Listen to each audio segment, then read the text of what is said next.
A service of KIBMradio.com, the Internet's home for an all old-time radio.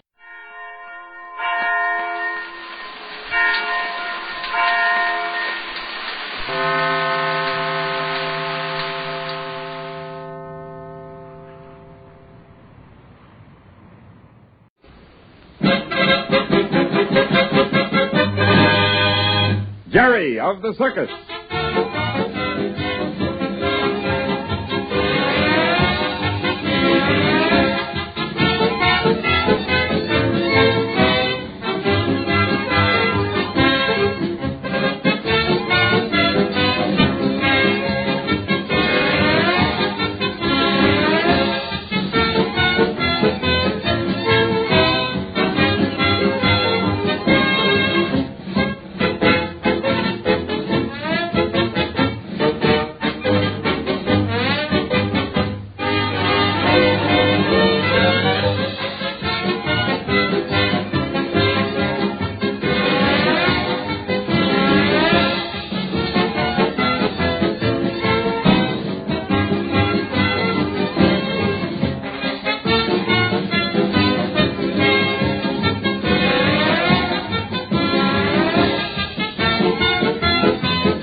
For Jerry of the Circus.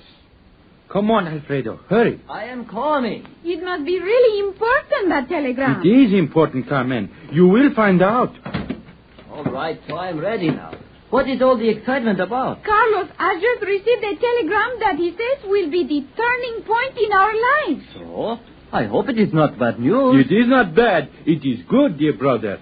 Now we are all together. I read it to you. But come. Let us walk over to Mr. Randall's wagon. We will have him see it right away. All right, but hurry and read us the news. Please, Carlos. All right, I read it to you now. It says, the Bendinis in care of Randall's greatest shows. Well, then it is for all of us. Certainly. Go on, read, Carlos. It says, can offer 10 weeks in Circus picture with option, stop. Our scout, Everett Daggett, suggests you for lead. Stop. Must arrive Hollywood and start work by 15th. Stop. Wire confirmation, Superba Pictures Corporation, Hollywood. And that is what is so important? I do not understand that. No, that is not good, Carlos. Only 10 weeks' work, and with the circus, we can go on and on. You see, Carlos, you have get all excited over nothing.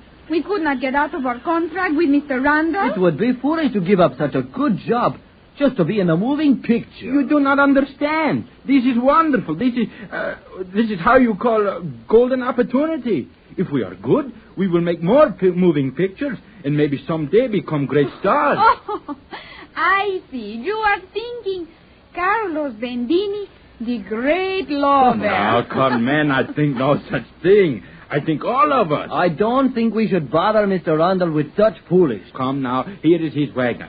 He will tell you about it. I cannot explain it. I know what it means, but I cannot tell you. Our brother, Carmen, he wants to be movie star. Yes? It is the Bendinis, Mr. Randall. Oh, come in. Come now. Come.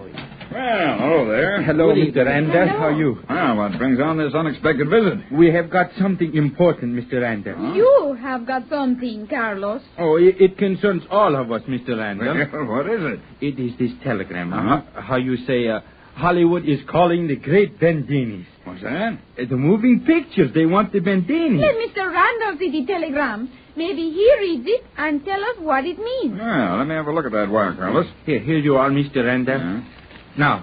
Now tell my brother and sister what a wonderful chance we have. Maybe you will explain just what it means, yes? Well, It is only 10 weeks' work, is that right? Yes, but with an option. Well, that means more work to follow? Exactly. If your first picture is a success, they'll want you to stay on and make some more. See? Isn't that what I tell you? No, wait a minute. You folks seem to forget that you're under contract to me for the remainder of the season. Oh, I know, Mr. Randall. That is why we have come to see you. If you will let us out of our contract, then we can go to Hollywood and go in moving pictures. Well, that's asking a lot, don't you think? But if it is really true that we are going in the movies, it would be a big chance for us.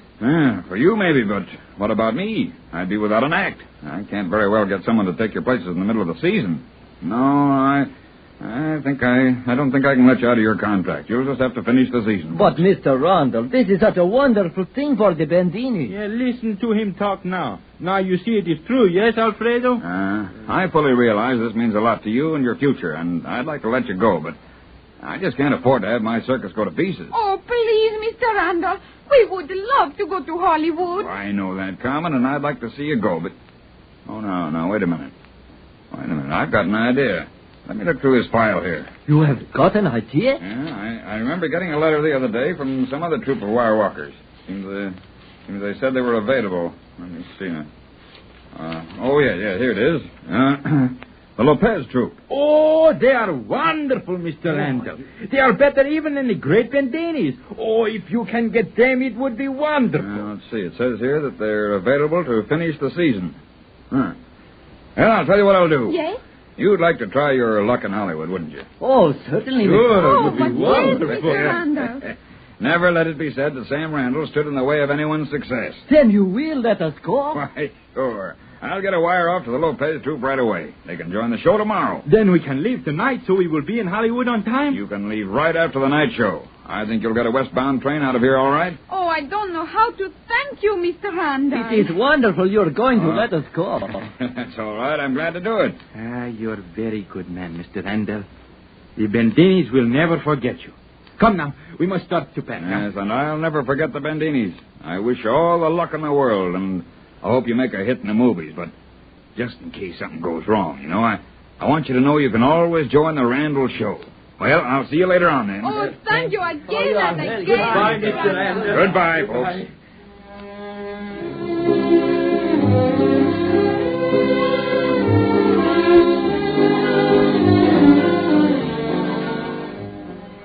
Come on, Rags. Here they come now.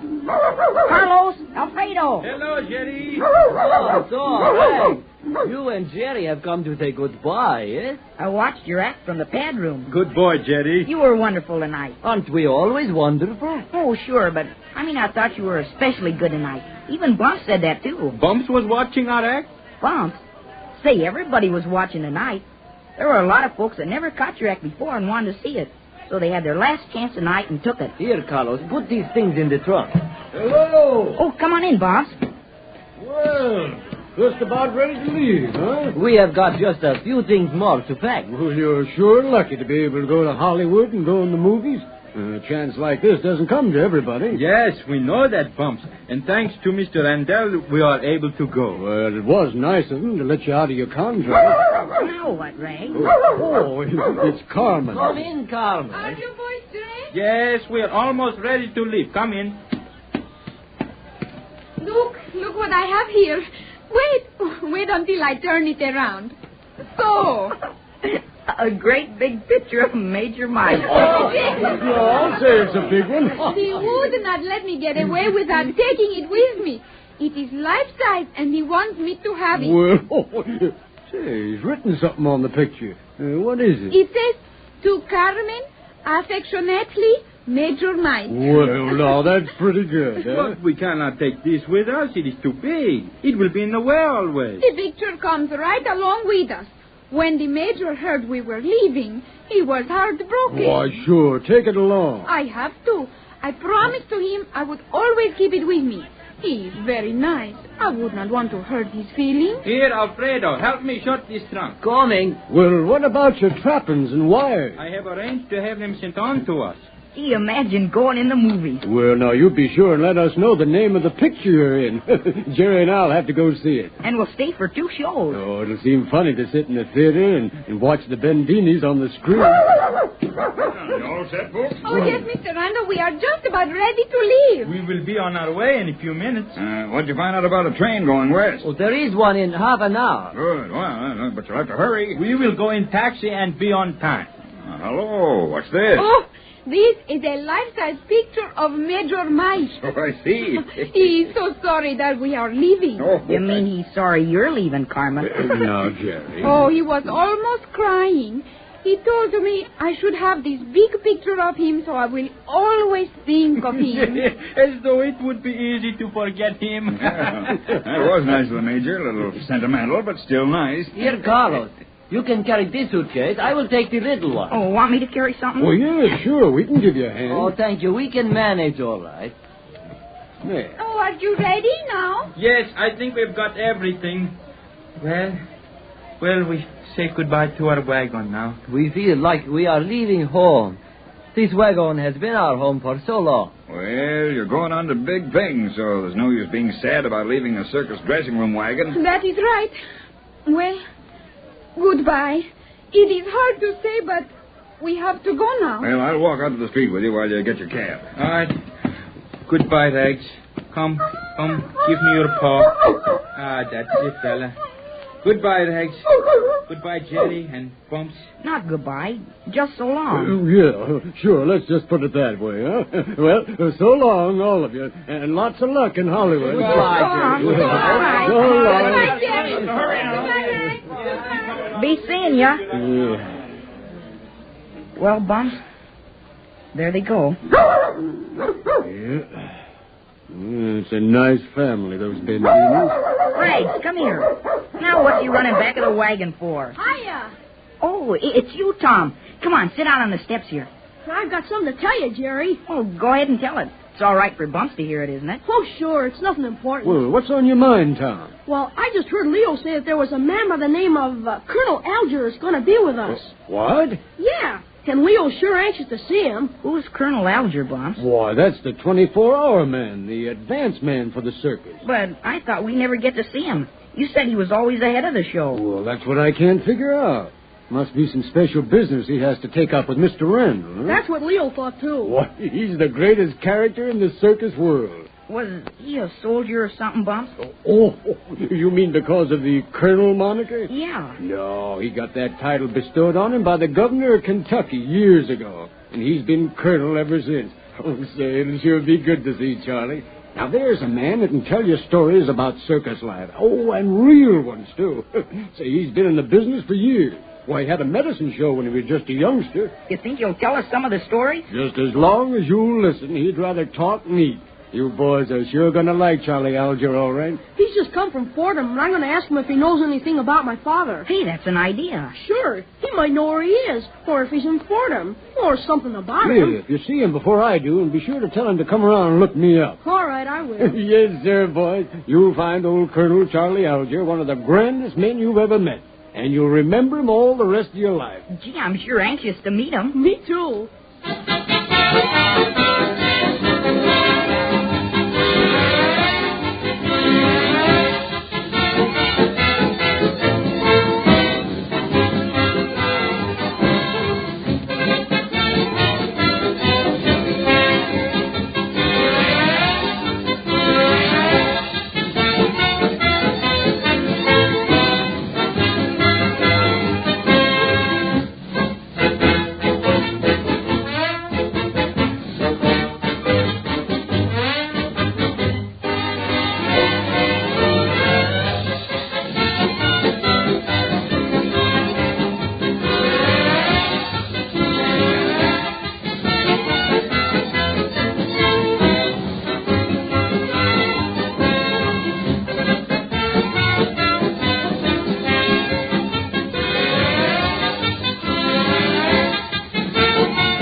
story you are about to hear is true.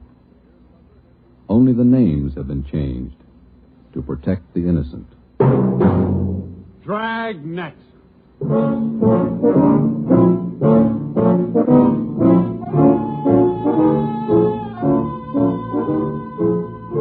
Dragnet, the documented drama of an actual crime, investigated and solved by the men who unrelentingly stand watch on the security of your home, your family, and your life. For the next 30 minutes, in cooperation with the Los Angeles Police Department, you will travel step by step on the side of the law through an actual case from official police files. From beginning to end, from crime to punishment. This is the story of your police force in action. Dragnet.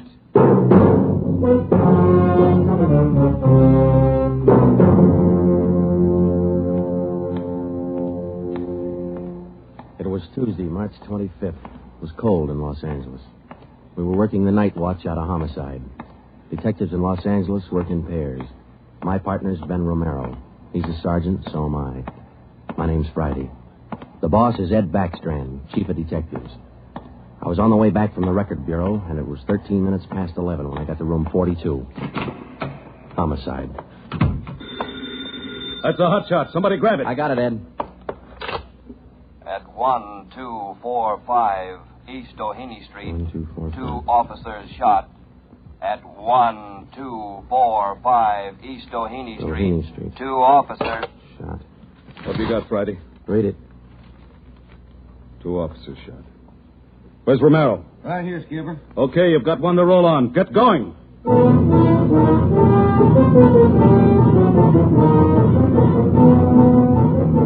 Both Ben and I knew where we were heading. We'd recognized the address. It was the Trapdoor Cafe, a joint in the south end of town that did business with a pretty rough crowd. 13 minutes later, we pulled up in front. 2 patrolmen had the crowd pretty well pushed back. There was a cruiser car in front of the cafe. The car door was open, and an officer was sprawled across the seat. He was conscious but weak, and one of his pant legs was pretty red. Hello, Sarge. Hi. How you doing? I've done better. Yeah, well, what happened? Williams and I were cruising. We've been keeping an eye on this cafe lately. Tonight we decided to take a look. And just as we went in, 2 guys left in a hurry, the back door. We followed them out into the alley. It was dark out there, and I called to them. I said, hey, fellas, just a minute, I want to talk to you. They stopped? I'll say. One of them whirled. He had a gun in his left hand. He shot both of us. Left hand, huh? Williams went down and out. I went down, but I took a shot at them. No effect. Then I started crawling out here to the car so I could call in. You started crawling? Yeah. Wait a minute, Emerson. Weren't there any people around by that time? Yeah, quite a few ran out after the shots. You mean nobody would help you to the car? That's right. Did you get a good look at either of the gunmen? Well, one of them was tall. I think he was a redhead. There was something funny about his nose. That's all I saw. It's too dark out there. Williams was closer. I think he got a good look. Joe, the other officer, Williams. He's in pretty bad shape. Is he breathing? He's still alive, Emerson. I don't know how much time he's got. Ambulance? On the way. Okay, let's round up all the men who are in the cafe. We're taking them in.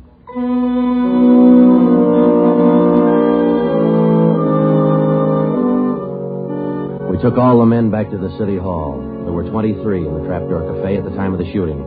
We questioned all of them. One of them said there had been a redhead in the place, but he couldn't describe him. Ben and I left the interrogation room, and we went back to the squad room. Friday, Romero. Got a minute? Yeah, Ed. Come on, Ben. Sit down. Okay. You get anything from those people you questioned? Nothing we could use. How's Williams? It's pretty bad. When do they operate? As soon as he comes out of shock. Probably in the morning. You boys will be there. Yeah, we will. When the surgeon digs that slug out, get it and mark it for evidence. Yeah. Skipper, them 2 men shot without asking any questions. They must be hot. Yeah. Same thing occurred to me. When we get that slug, the ballistics can tell us whether that gun's been used on other jobs. We got enough of their modus operandi to have the statistician give us a run-through on the IBM now. One of them is left-handed, and he shoots quick. Okay, be in surgery tomorrow morning at 9.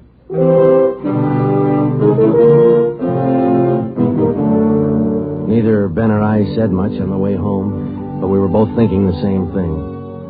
I knew the chief was thinking it, too. Here were 2 men who'd shot a couple of police officers without asking any questions. Now, I suppose you've heard a lot of stories about what the force thinks of cop killers. Sure, we don't like to lose our friends and partners any better than anybody else would. Why not figure it this way? If these two guys would gun a couple of armed police officers, do you think they'd hesitate to shoot you, the unarmed citizen?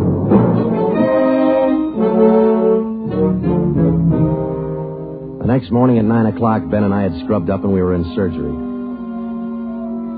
Williams was on the table. The surgeon started in. A lot of minutes later, he got the slugs. As for Williams, they took out 7 feet of his intestine and said he might pull through.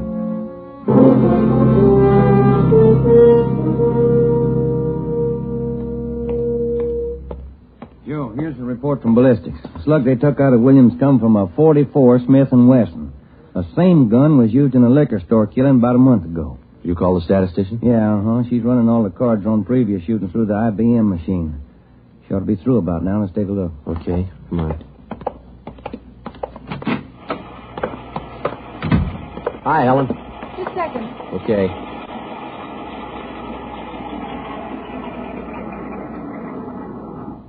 Well, that's it, boys. These cards will give you all the shootings pulled by 2 men on foot who shot quick, one of them left-handed. Right.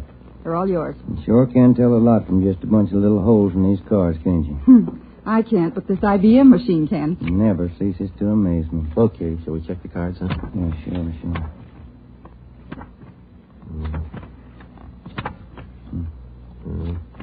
Wait a minute, Ben. Here we are. Huh? Yeah. Here's that liquor store killing ballistics tied the Smith & Wesson in on. Same gun that Emerson Williams was shot with? Well, it checks out. The liquor store was in the same neighborhood as the Trapdoor Cafe. Same gun, huh? Got to be. How long ago? A month ago, yeah. Ben, take the DR number off this card and let's pull the crime report on that job.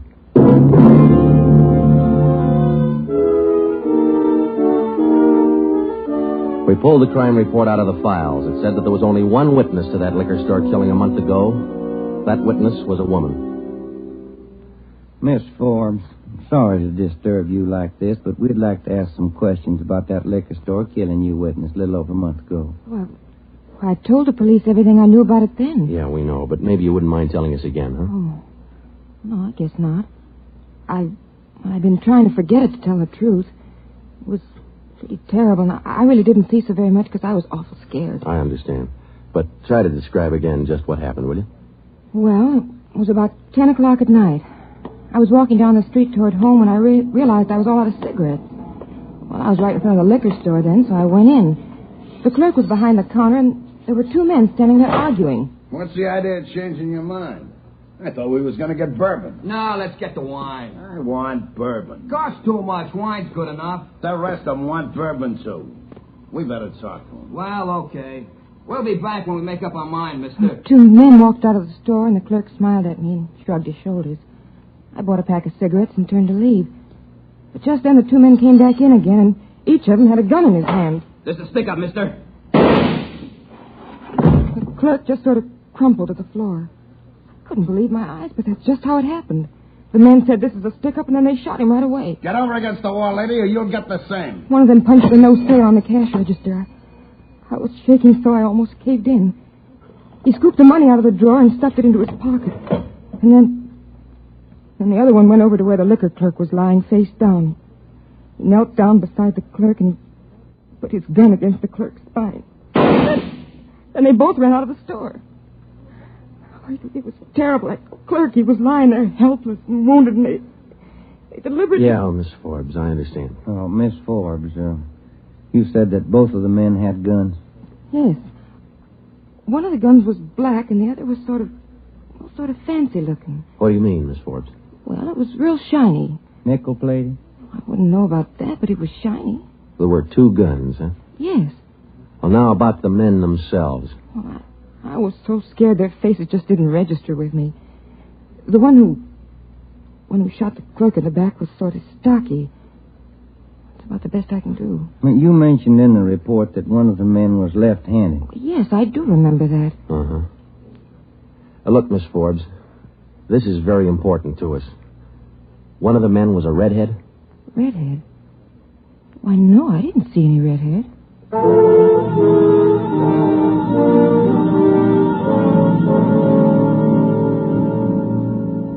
Skipper, me and Joe's run right smack into a stone wall on this thing. What's the complication? Well, there's more than one, Ed. In the first place, we know that the .44 Smith & Wesson was used in both shootings. But the descriptions of the men involved don't check. Police officer Emerson said he thought the man that shot him and Williams outside the Trapdoor Cafe was a tall, left-handed redhead. Said there's something funny about his nose. You think Williams got a better look at him? Well, probably did, but Williams isn't strong enough to talk yet. And a girl that witnessed the liquor store killing a month ago said that one of those men was left-handed. But she said neither of them was a redhead. Yeah, and on top of all that, now we've got 2 guns to worry about. The girl mentioned 2 guns, so we checked the autopsy report on that liquor clerk. And, Ed, the bullet that actually killed him came from a .32-20, not a .44 Smith & Wesson. That fact didn't get any publicity at the time, did it? No, it didn't. Okay. We won't give it any publicity now either. With a lowdown, it's just the .44 Smith & Wesson we're after. Because if whoever owns the .32-20 finds out it's hot, we'll never get it. Anything else? Well, we sent teletypes to all outlying stations in neighboring cities. Told them that if they get any red-headed suspects, no matter what charge they got them on, to hold them for questioning. Yeah. Now, how about this .32-20, the actual murder weapon? Any leads on it? We've got one, Ed. We've been checking the records, and we discovered that 4 hours after the liquor store killing, a taxi driver in the neighborhood was shot and robbed. Slug was pretty well mashed, but there was enough to tell it was from a .32-20. So we're going over to question the taxi driver now. Good. Well, I think you boys are on the right trail. So far, what we've got is mostly unrelated facts, but sooner or later, those facts have all got to tie in at some point along the line. Find that point.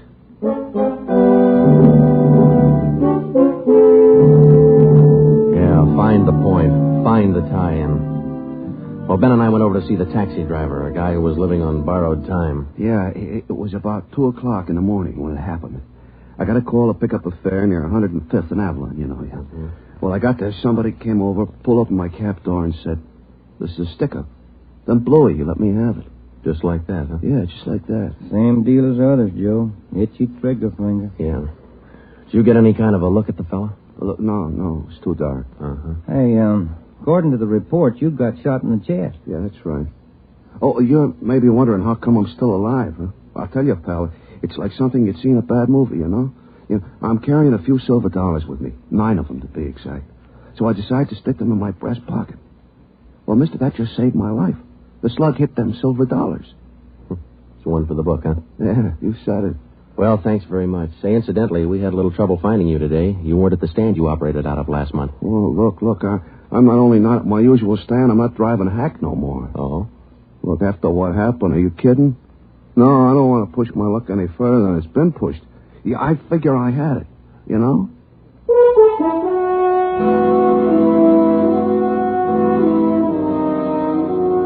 And about that time, Ben and I were beginning to figure we'd had it.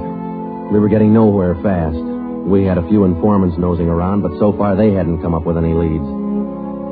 Well, Ben and I followed up all the teletypes that poured in. We just got back from Santa Ana, where we'd been questioning a red-headed suspect, and we'd flopped in the squad room when Chief Backstrand's door opened. Friday. Romero. Got a minute? Yes, Skip. Any luck with the Santa Ana redheads? No, none at all. I guess you haven't heard the latest. We just now got back in town, Skipper. Early this morning, another cab driver got shot. What? Yeah. Man came up to his taxi, opened the door, said, "This is a stick-up," and shot him. Bullet went through one leg and into the other, but the driver managed to start his cab and drove over to a cafe. He called in from there. Boys recovered the slug? Yeah. It came from the same .44 Smith & Wesson that was used in the other 2 jobs. The cab driver get a look at the gunman? Yeah, briefly. Was it the redhead? No. Oh, the stocky guy. He wasn't redheaded and he wasn't stocky. That's all the driver knows. Well, that's great. Skipper, this is beginning to sound like a Gun of the Month club. You reckon somebody's renting them guns out? Well, they're passing the guns around all right, but I think they're working together. The way they operate indicates that. Yeah, the trigger-happy routine. Killing is apparently more than a business to them. It's pleasure, too. That's why we've got to get to them fast. Come over here. All right. Come on, Ben. Here. Take a look at this map. Uh-huh. Here's the Trapdoor Cafe, and over here's the liquor store. And down here is where the first cab driver got shot. Mm-hmm. Right here's where the second one got it. All of the shootings have taken place within an area of 10 square blocks. Okay. Tonight we're going to throw a blockade around that whole area. Good. It'll go into effect at 10 p.m. At 9:45 p.m., cars and officers started drifting into the area by twos and threes. And at 10, when Backstrand, Ben, and I arrived, the whole area was sewed up tighter than a tick. Davis? Gotcha. All set? All set. We got a primary line and a secondary line. If anyone tries to make a break, we'll pick them up in the secondary. Okay. Friday and Romero here will cruise around the area with me. Go to work, men. Every car in the area was shaken down. The same process was also followed on all persons on foot. The blockade went on all night. By the end of that time, we'd brought in 217 suspects. 26 of them were redheads. What's your name? Henry Wagner. Where do you work? Lumberyard. Which one? First class. What time did you get through work last night? About 6, I guess. What'd you do then? Had some dinner. Where?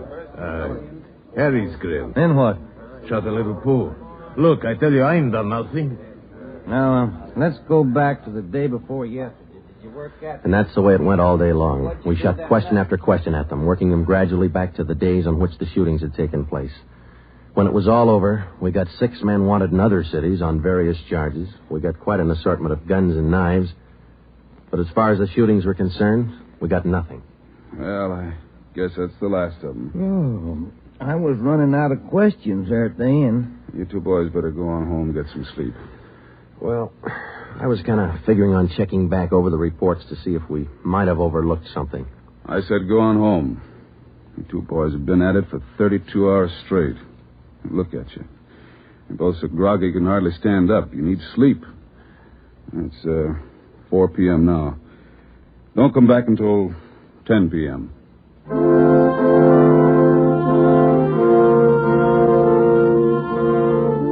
When I walked into the squad room at 10, Ben was already there. An informant had just phoned in a new lead. He told Ben he'd heard about a gang that had been hanging out down around the DeVere bungalow court in the south end of town. We knew that the DeVere was close to the Trapdoor Cafe, so we went over to talk to the manager. Joe, I've been meaning to ask you. You checked on how Williams is getting along? Yeah, I did. I called the hospital this afternoon. It's going to be all right. Oh, that's fine. Well, here we are. Yeah, manager's office. Still got a light on.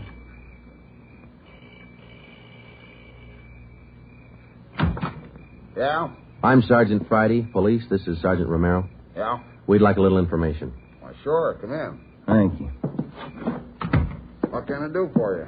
Well, did you hear anything about a gang that hangs out down around here anywhere? Gang? Why, no. How about your tenants here? Any of them ever been in trouble, to your knowledge? No. This ain't exactly the best neighborhood in town, but we try to keep things under control. Once in a while, one of them will get out of line, but when that happens, we heave them out of here. You heaved anybody out lately? Yeah, I did. Fellow and his wife a few weeks ago. They had a fight in one of the bungalows. She took a shot at him, but she missed. Party by the name of Stuba, Carl Stuba. What did this Stuba look like? Oh, sort of tall, skinny. Was he a redhead? No. Now, we'd like to take a look at that bungalow that he lived in. Sure. Help yourselves. Down the end there, number 5. Still vacant.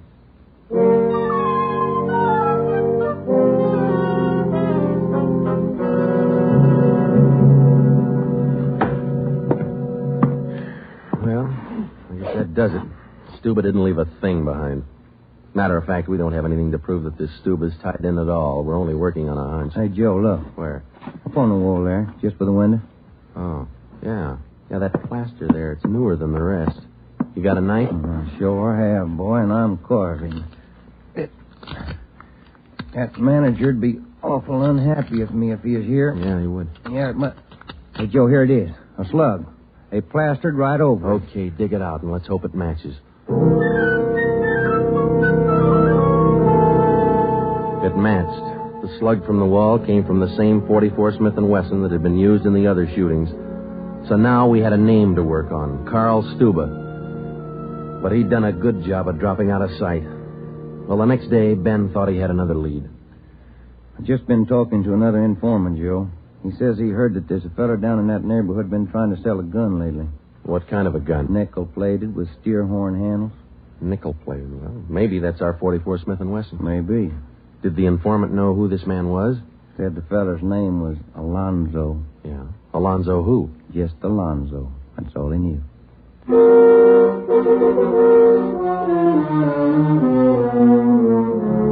So now we had two names, Stuba and Alonzo, but no men to go with them. So we went back to making the rounds of the substations, interviewing red-headed suspects. We took a few of them to Williams, who was home from the hospital by now, but he couldn't identify any of them as the man who shot him. Still, we kept checking. Finally, we got around to the 77th Street station. We questioned the suspects they were holding there, and we just started to leave when one of the officers called us. Hey, Sarge, we're holding somebody else you might want to look at. Redhead? No. What's the charge? Suspicion of burglary. Small job. Oh, I don't know. What do you think, Ben? What's special about him? He lives in the same neighborhood where those shootings took place. All right. Where you got him? Down here. Did he admit anything? No. He's pretty surly. Here we are. Thanks. Hi. What do you want? I'm Sergeant Friday. This is Sergeant Romero. We'd like to ask you a few questions. Look, I already told the other cops all I know. I didn't steal no radio from that jerk. What's your name? We've been through all that once. Come on, what's your name? Jackson. Alonzo Jackson. Alonzo. I looked at Ben, and Ben looked at me. This could be the Alonzo who'd been trying to peddle that Smith & Wesson. Ben and I both knew here was one suspect we'd have to be real careful with. Alonzo, according to the records, this burglary you're suspected of took place on the night of the 27th. Look, how many times do I have to tell you guys they didn't have anything to do with it? You got an alibi for that night? Sure, I got an alibi. I was out with a couple of friends, I can tell you. What's your friend's name, Alonzo? One of them's Crandall, the other Stuba. Stuba, the guy who used to live in the bungalow court. Well, we told Alonzo he'd have to produce his two friends to give him an alibi for the burglary charge, and he bit. He went with us, and he pointed out where Stuba was living now. No wonder we hadn't been able to find him. It was a little shack at the back of a lot behind two houses. We thought it was a chicken coop at first. We took Alonzo back to the station, then we picked up Stuba. He was surprised to see us and not very happy. We took him in. Next, Alonzo gave us Crandall's address.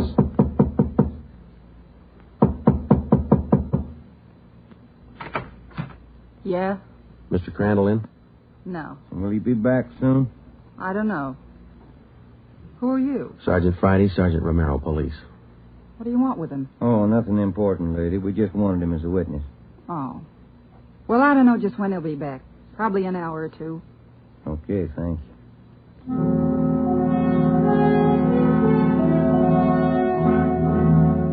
We went down the street away, and we staked out in the car. We sat there for about 5 hours, and then Ben nudged me in the ribs. Hey, Joe. Huh? Joe, take a look. Coming along the sidewalk. Yeah. And he's got red hair. Come on.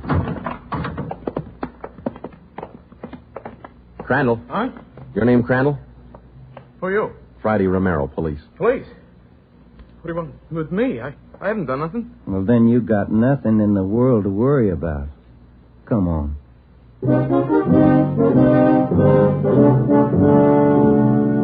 We questioned Crandall for an hour, but he wouldn't give an inch. Denied everything. Then we put him in a car, and we drove over to Officer Williams' house. I left Ben in the living room with Crandall, while I went in Williams' bedroom. Hello, Sarge. Hi, Williams. How you doing? A little better, I think. That's fine. Look, we've got another redhead outside. Bring him in. Okay. All right, Crandall, come on in here. Who's in there? Why'd you bring me over here? Come on in here.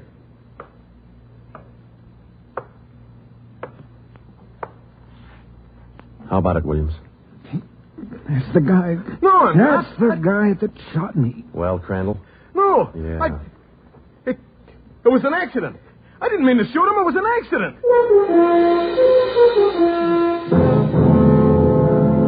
Once Crandall got started, he talked his head off. He also admitted being in on the liquor store killing, but insisted he was only the lookout. We took him back to the station and got his whole story down on a tape recorder. Yeah, he was left-handed.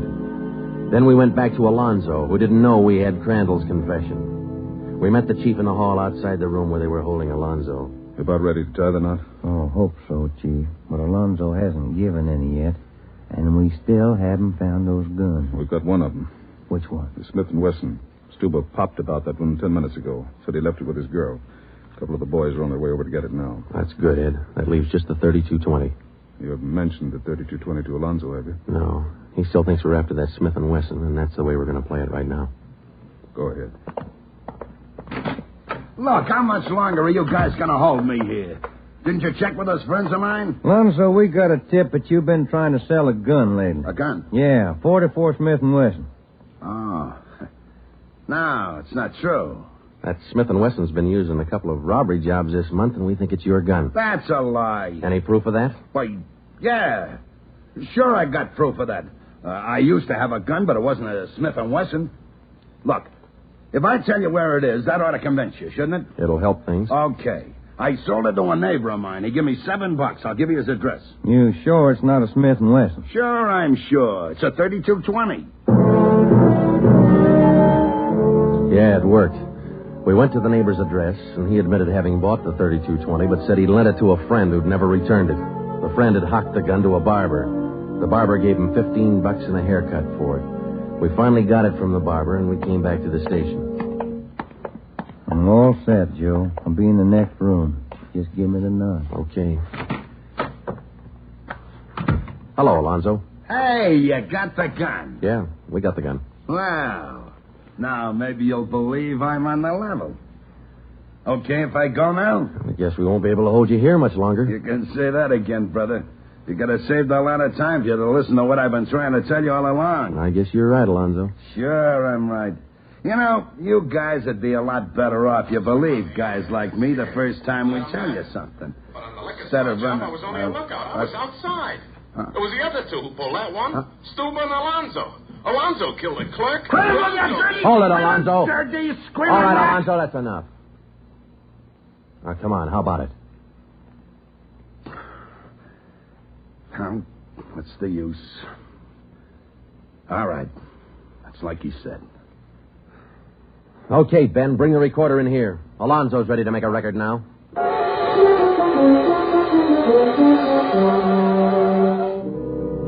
By playing back Crandall's statement that we'd recorded earlier, we got a full confession from Alonzo. We took the three of them out and had them reenact the 4 shootings, and we photographed it on sound film. Crandall, the redhead, was the one who'd shot the 2 police officers, but he was only the lookout for the liquor store killing, which explains why the girl witness didn't see him in the store. Stuba and Alonzo were the ones who pulled that job, and Alonzo, the worst of the bunch, was the one who put the 32-20 against the spine of the wounded clerk. The 3 of them took turns at shooting the cab drivers and robbing them. That accounted for the mixed-up descriptions, including all that left-handed business. 2 of the 3 suspects happened to be left-handed. Well, that was the crop. Crandall, Alonzo, Stuba. 4 shootings, 3 robberies, 4 attempted murders, 1 murder. The 3 men were tried and convicted. They're all in the state penitentiary. Crandall's there for life. Alonzo and Stuba, they'll be executed next week. File it, will you, Ben?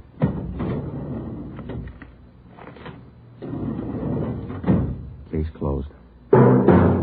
Dragnet.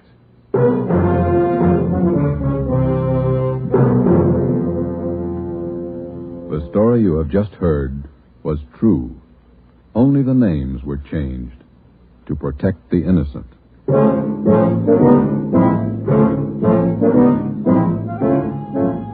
You have just heard the second in a new series of authentic cases from official files. Technical advice for Dragnet comes from the office of C.B. Horrell, Chief of Police, Los Angeles Police Department. Tonight's program is dedicated to Radio Officer Delmer E. Cook of the Los Angeles Police Department, who, on the afternoon of December 6, 1948, gave his life so that yours might be more secure. Dragnet came to you from Los Angeles. This is NBC, the national broadcasting company.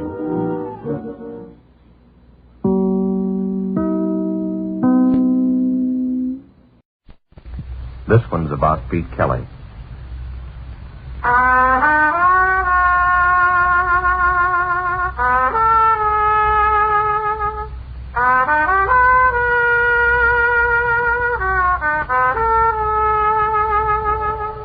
It's about the world he goes around in, about the big music and the big trouble and the big 20s. So when they ask you, tell them this one's about the blues. Pete Kelly's Blues.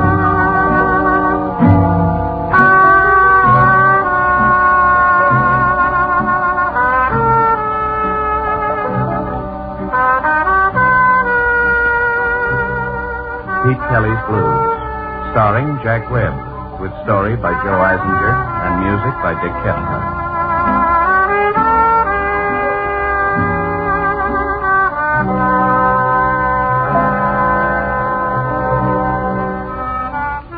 My name's Pete Kelly. I play cornet. You'll find us at 417 Cherry Street, Kansas City, on the Missouri side. It's a standard speakeasy. The slot in the front door is regulation size, just wide enough to frame a suspicious eye, and the bottoms of the shot glasses aren't quite thick enough to reach the top. It's a well-run, orderly crib, the kind of a place the local prohibition agents can bring their wives to. The lease is owned by George Lupo. He's a fat, friendly little guy who always has his hand in his pocket. We start grinding every night about 10, and we play till Lupo runs out of inventory. But that's all right with us. He lets us play the kind of music we like. And on the breaks, he doesn't care how many nickels we throw into the pianola. Our nickels, his pianola. We were winding up the second set last night when Little Izzy came in. Little Izzy's a cab driver who's been working the joints up and down Cherry Street. He's carted more drunks than Lupo ever counted in his wildest dreams, and once a week he lights a candle to Mr. Volstead. But last night, Little Izzy wasn't hauling a lush. She was a white-haired, gentle old lady, the motherly type that Mary Carr plays in Over the Hill. She looked around the crib nervous and bewildered as Little Izzy eased her down at the small table near the bar. He smiled at her as gently as Little Izzy can smile and started for the bandstand.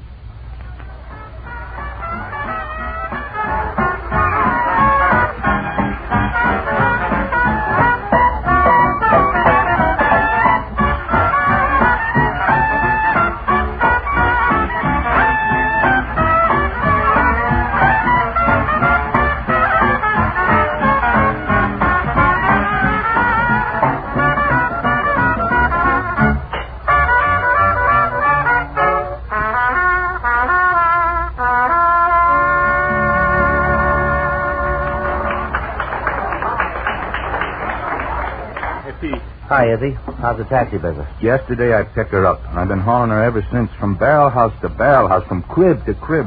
What's she looking for? A girl. What girl? Her daughter. Who's her daughter? A singer. What's her name? June Gould. June Gould. You know her? You know this male? Yeah, she's a beautiful girl. I haven't heard about her for almost a year. She used to sing over at Maury's. So where's she now? You know her? Where's she now? I don't know.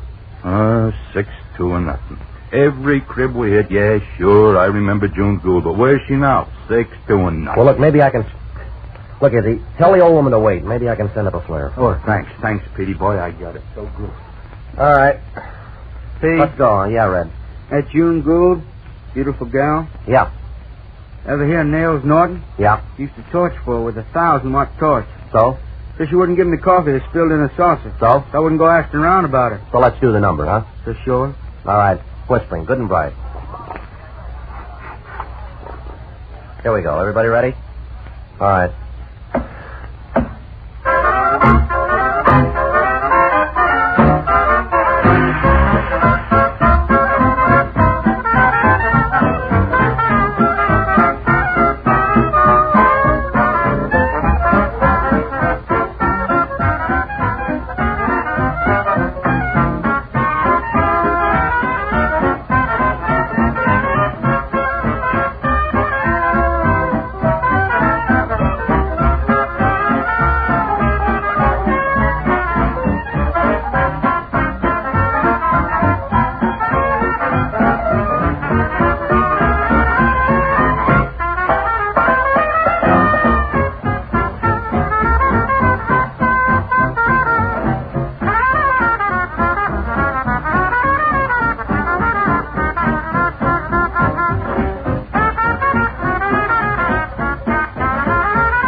Homicide. Take 5. Use some nickels, huh, Red? Oh, man, that Lupo, he's going to get rich off us.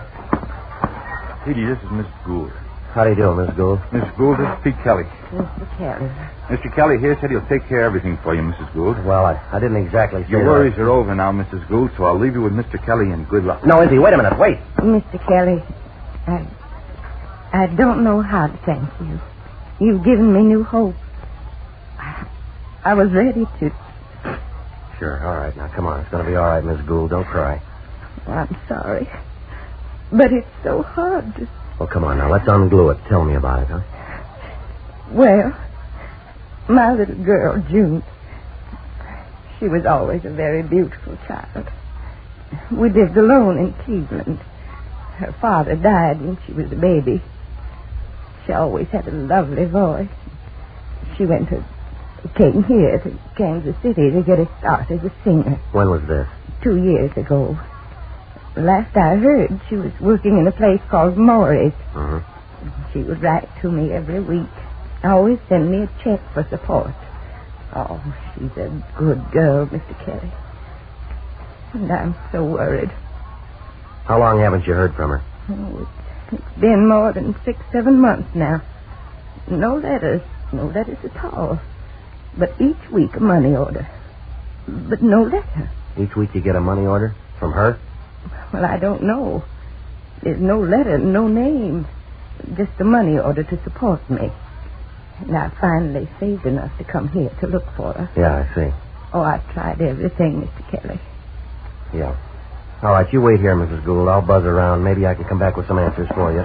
And, Mr. Kelly. Yeah. I beg you to promise me.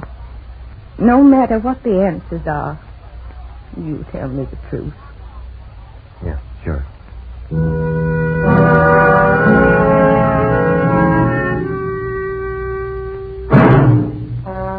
Well, the way I figured it, I could have told her the truth then, without even leaving the joint. But it wasn't easy. Not when you looked into her eyes. But where were the money orders coming from? Well, I had to make a pass at it, so I borrowed Red's Erskine coupe, drove out to the edge of town where Maury's Country Club balanced itself neatly on top of a well-kept hill. Nobody could get into Maury's front door unless he showed a white tie. I got in through the kitchen and made for Maury's private office up on the second floor. Yes? Can I buy a minute of your time, Maury? Come in, Pete. What can I do for you?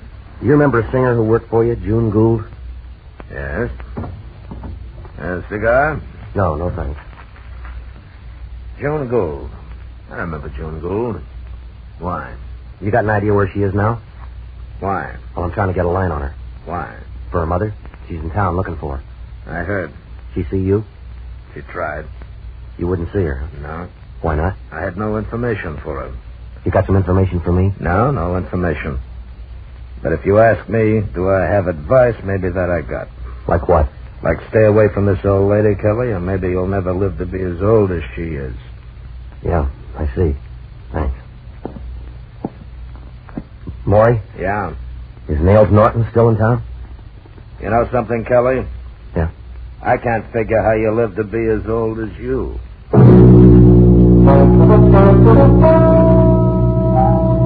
And that did it. As clearly as he could, Maury was trying to tell me to go back to Lupo's, pick up my horn, and blow myself to a comfortable old age. And I agreed with him. That was the smart thing for me to do. Go back to 417 and forget all about June Gould. So I hustled the Erskine back downtown, cut across the 12th Street Bridge to the Kansas side, jolted down Boulder Road to Fat Annie's place and Maggie Jackson. Maybe more than a few people in town knew what had happened to June Gould, but if there was anybody who knew and who would tell me, it'd be Maggie Jackson. Maggie was just going into a number when I walked in. You're just in time, Pete. I need some strong support. Hi, Maggie. How about helping me through one course of What Have I Done? I didn't bring my horn. How about Artie Hamilton's? He's in the back room. He won't mind. Here. Well, okay. Wait a minute. You better let me try an A here. It's a little loud. Just a minute. Okay, just a second. All right, I guess we can try it. All right. What have I done?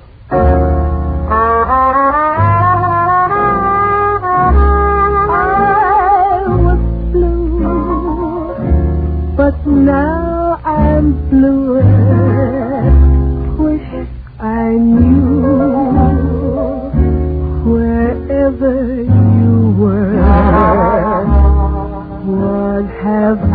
done to make you do this to me?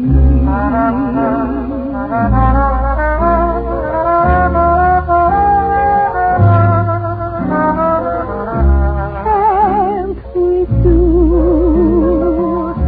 a little teamwork? I need you to make my dream work. All I do now is long for your kiss. What have I done to make you do this to me?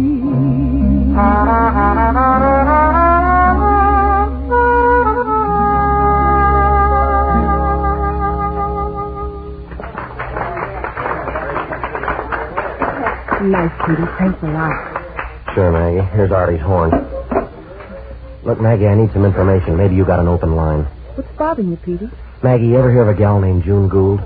June Gould. Yeah, she worked over at Maury's over on the hill. Oh, yeah. Tall, flaming red hair with real green eyes. Yeah. And a voice like red velvet. Whatever became of her? That's what I'm trying to find out, Maggie. Ain't thought about her in a long time. She just dropped out of sight suddenly, like last year's calendar. Well, you got any idea at all, Maggie? Anything you heard? No, Petey. Never did know much about that gal, except she used to bunk with another gal. Who? Dancer down at the Cuban casino. Name of Flora Acosta. Flora Acosta, huh? Thanks, Maggie. Sure. Good luck, Pete.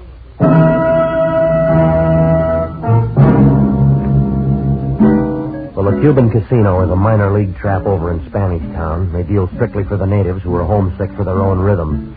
Flora Acosta was just going into her big finish. I folded myself into a corner and waited.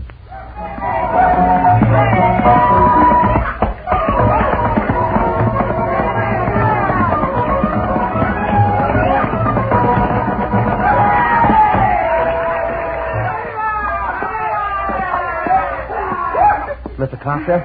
See? Can I talk to you for a minute? What is it? Well, it's kind of noisy out here. Well, I'm sorry, but I just... Look, have you heard from June Gould lately? Come into my dressing room, please. All right. Hello, little bird. Oh, you're such a happy little bird. Excuse me, senora. Another costume for my next number. Sure, it's all right. Now, tell me, who are you? Pete Kelly. I play cornet over at 417 Cherry. Oh, yes. Now I know. Well, I was told that you used to live with June Gould. See, that's right. You know where she is now? No. Well, when did you see her last? Oh, a long time ago. I don't know. Did she say where she was going? No, she just pack up and go. Goodbye. Goodbye, Fleur, my darling. She say and she go. That's how she was. That's how she was? See. Not how she is. Okay. Well, you said was, like you don't think she is anymore. Senor, I'm very sorry. You make so much English for me. Hello, little bird. Such a happy little bird. Yeah. Do you know any of her boyfriends? Boyfriend? Yeah. Oh, see, she has lots of boyfriends. Oh, so many. Nails Norton? Okay. One of her boyfriends, Nails Norton? I'm sorry, senor. Yeah, I know. I make too much English for you. Well, she has so many boyfriends. It's very confusing. Did you meet any of them? Believe me, senor, it's so confusing. Yeah, do you remember any of her She boyfriends? packed all her bags and she said, goodbye, Fleur. Goodbye, my darling. I'm going to be a bride. She was going to be married? See, that's it, married. Who is he? Yeah? The man she was going to marry. Oh, he's a very rich man, and she loves him very much. And she's so happy. Goodbye, Fleur, she said. Goodbye, my darling. Yeah, I know. Now, what's his name? His name, Bishop. You have in English a name, Bishop? Bishop? See, Tom Bishop. Very rich man. Do you know where he lives? In a big house, a very rich house. The street? Well, I don't know, but a very rich street. Yeah, well, thanks. Senor. Yeah. How you come to me with all these questions? You make me very sad, very worried about my friend. You think she's all right? Sure. You will please let me know, senor? I would be very sad, very worried about her. Sure. Thank you, senor. Hello, little bird. Such a happy little bird.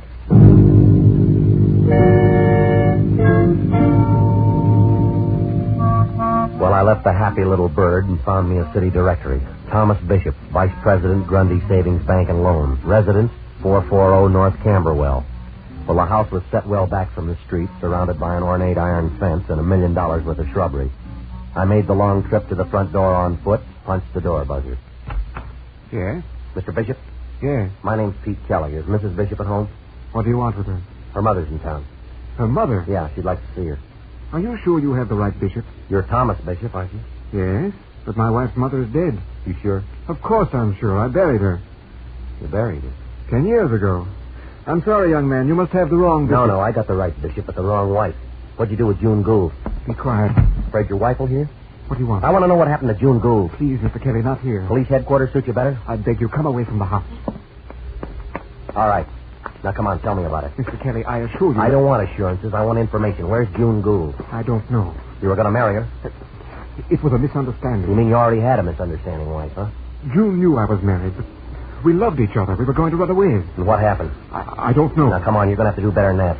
We decided we'd made all the arrangements, and I never saw her again. I never heard from her.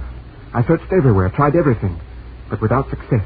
Please believe me, Mr. Kelly. I'm telling you the honest truth. And you never got a line on her? No lead at all? Nothing. Except a vague rumor that she'd been seen with a man named Maxie Finn. Maxie Finn? The two-bit bookie? Yes. I was shocked when I learned what he is. I couldn't believe that she would... Yeah, leave the great Mr. Bishop for a mouse like Maxie Finn? That's what needled you, huh? No, Mr. Kelly. I don't blame you for thinking that.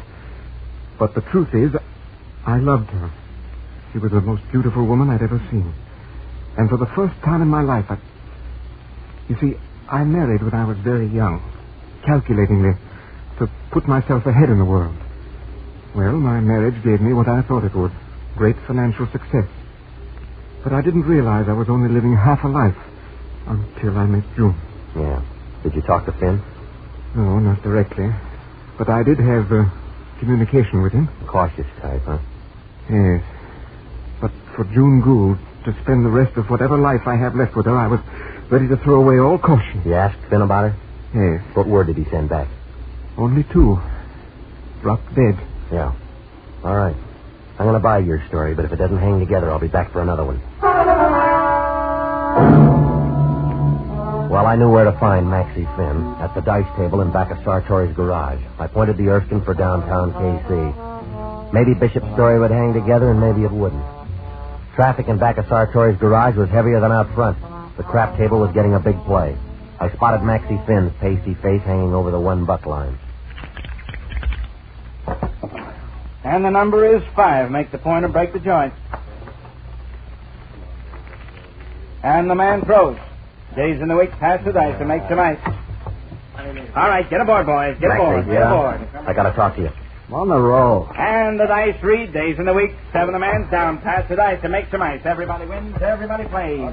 Lay it on the line. We pay it on the line. Nothing but throwouts, all. All right, let's get over here, Finn. It's important. What's your problem, Kelly? Right or wrong, I go along. All right, Kelly, I'm on the sock. My arm's cooling off. What's the hustle? June Gould. What? June Gould. You lost me. You sent word the Bishop dropped dead. I send you the same. All right, come on. What happened to June Gould, Maxie? To me, you read like boxcars. Goodbye, Kelly. Come here. Now, where is she? All right, come on. What'd you do to her? Nothing. I see her for maybe a couple of months, that's all. Why didn't she meet Bishop? She never said. Where'd she go after she left you? I don't know. But you got a pretty good idea. You got all I know. All right. Maybe I can get a line. I'll call you. I'll try and I'll call you. All right, at Lupo's. Yeah, I promise. At Lupo. Just to make sure you keep your promise, Maxie, here's a nickel. If you don't use it, I'll be back to take it away from you.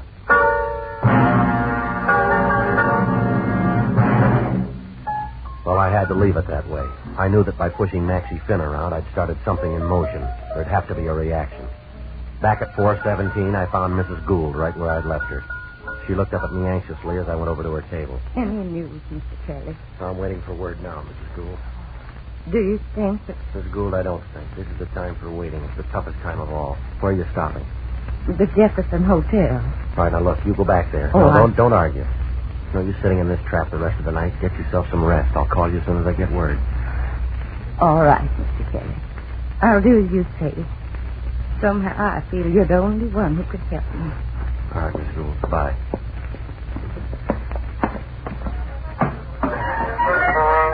All right, let's hold it down. Hold it down. Come on, Petey, let's get with it. We lost all our business without a nickel. All right. What's up? Blues and B flat. All right, I'll give you the pickup.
Petey. Yeah.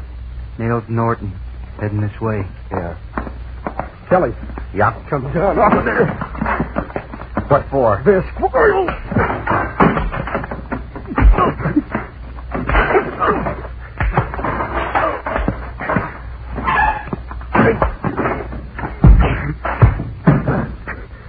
Now you forget all about June Gould, see? Next time I drop you, you won't get up ever.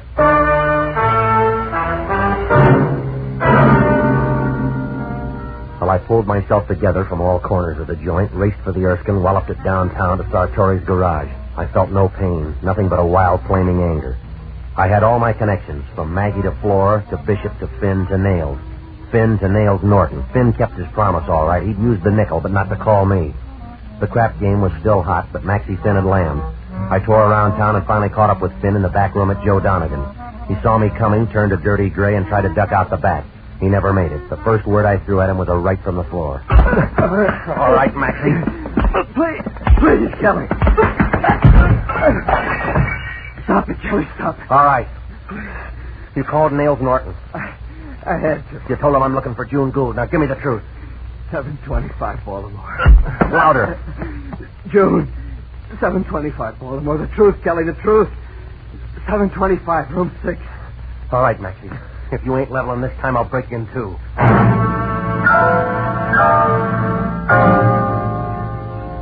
725 Baltimore was only 3 traffic violations away from Joe Donegan. It wasn't much of a place and never was. I found room 6 on the second floor. I rapped on the door and waited. I rapped again. The door was opened wide. First thing I saw across the room was something propped up in a chair. It was all wrapped up in a quilted bathrobe that the house dog probably refused. Long, lifeless hair straggled down onto the shoulders. It must have been a woman, but I wouldn't swear to it in a court of law. You couldn't tell by the face, a mass of gnarled, scarred tissue, the mouth pulled into a permanent, fixed grin. A bottle of gin was held on a broomstick hand. The first shock over, I looked at the man behind the door. That was the second shock, the one I didn't get over. Nails Norton. All right, Nails. Tell him to come all the way in. Go ahead.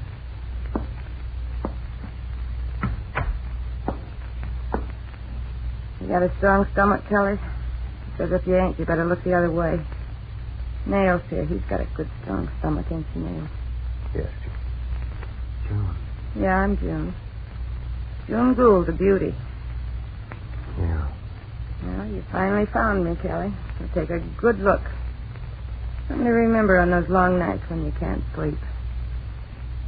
What happened?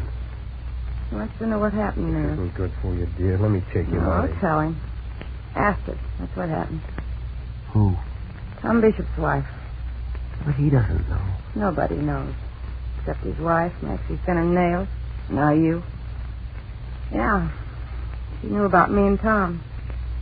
She came before I could meet him with the acid. You never did anything to her. Never. What could I do that would give me back my face? No, let her live with it. Maxie Finn, he found me like that, took care of me. All the while Nails here, he was looking for me. Nails, he always cared for me. Didn't you, Nails? Yes, I did. Now Nails takes good care of me. Sees that I have everything I need. And all I need's a quarter day. All I need and all I want. Nails is a good boy. He even sends my mother money every week. He's a good boy. She's in Kansas City, your mother. Yeah, we heard. Why Nails tried to stop you. Well, why don't you? You could write to her. No, letters can be traced. Yeah, but she's worried sick about you. If you could only let her know. What? Let her know what?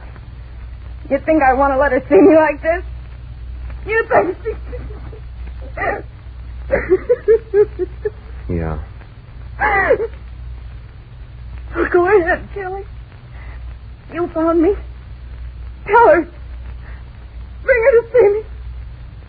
Make the rest of her days happy. Yeah. Kelly. Yeah. What are you going to do? Apologize to Maxie Finn.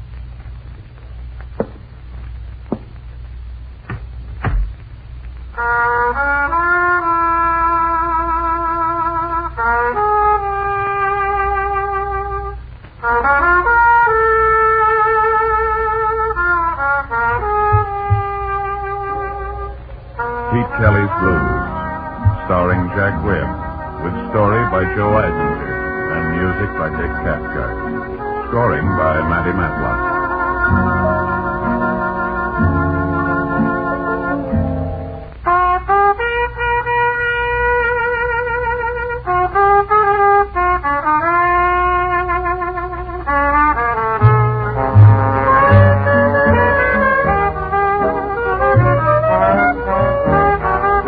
The music of Pete Kelly's Big Seven consists of Dick Cathcart on cornet, Matty Matlock on clarinet, Nick Fatul on drums, Ray Sherman on piano, George Bennett on guitar, Zeb DeMott on bass, Mo Schneider on trombone. The songs of Maggie Jackson were written by Arthur Hamilton.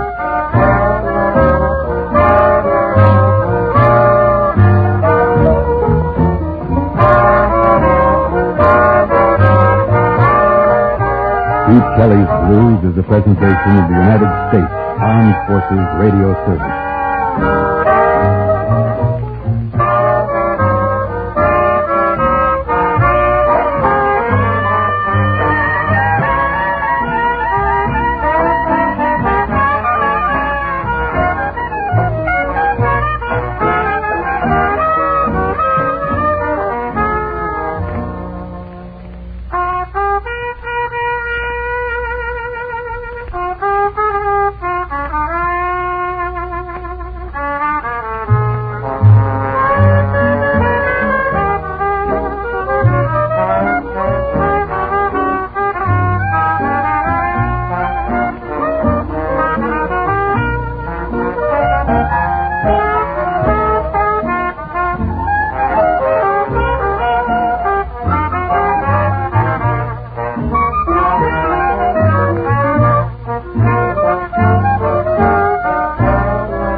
Ladies and gentlemen, the story you are about to hear is true.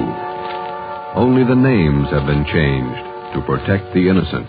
NBC brings you Dragnet.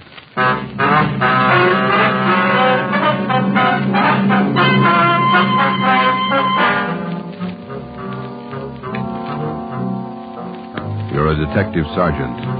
You're assigned to robbery detail. There's a potential killer on the loose in your city. 18 women have been beaten and robbed by this man. The newspapers call him the Werewolf. Your job is to get him. Dragnet, the documented drama of an actual crime, investigated and solved by the men who unrelentingly stand watch on the security of your home, your family, and your life. For the next 30 minutes, in cooperation with the Los Angeles Police Department, you will travel step by step on the side of the law through an actual case, from beginning to end, from crime to punishment. Dragnet is the story of your police force in action. It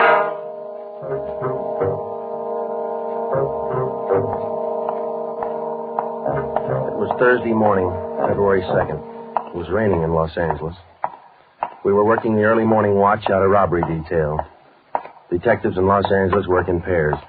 My partner's Ben Romero. He's a sergeant, and so am I. My name's Friday. The boss is Ed Backstrand, chief of detectives. I was on the way back from the teletype room, and it was 3 a.m. when I got to room 27A, robbery detail.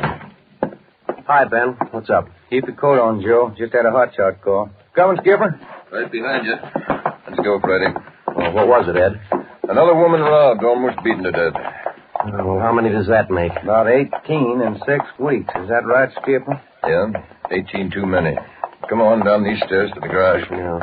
What about that suspect we had, Ed? You mean Martin? Yeah. Had to release him this morning. But I got a good tail on him, Henderson. Yeah. We got any reports yet? Nothing definite to hold him for. Here's the garage. Let's hustle it. Right.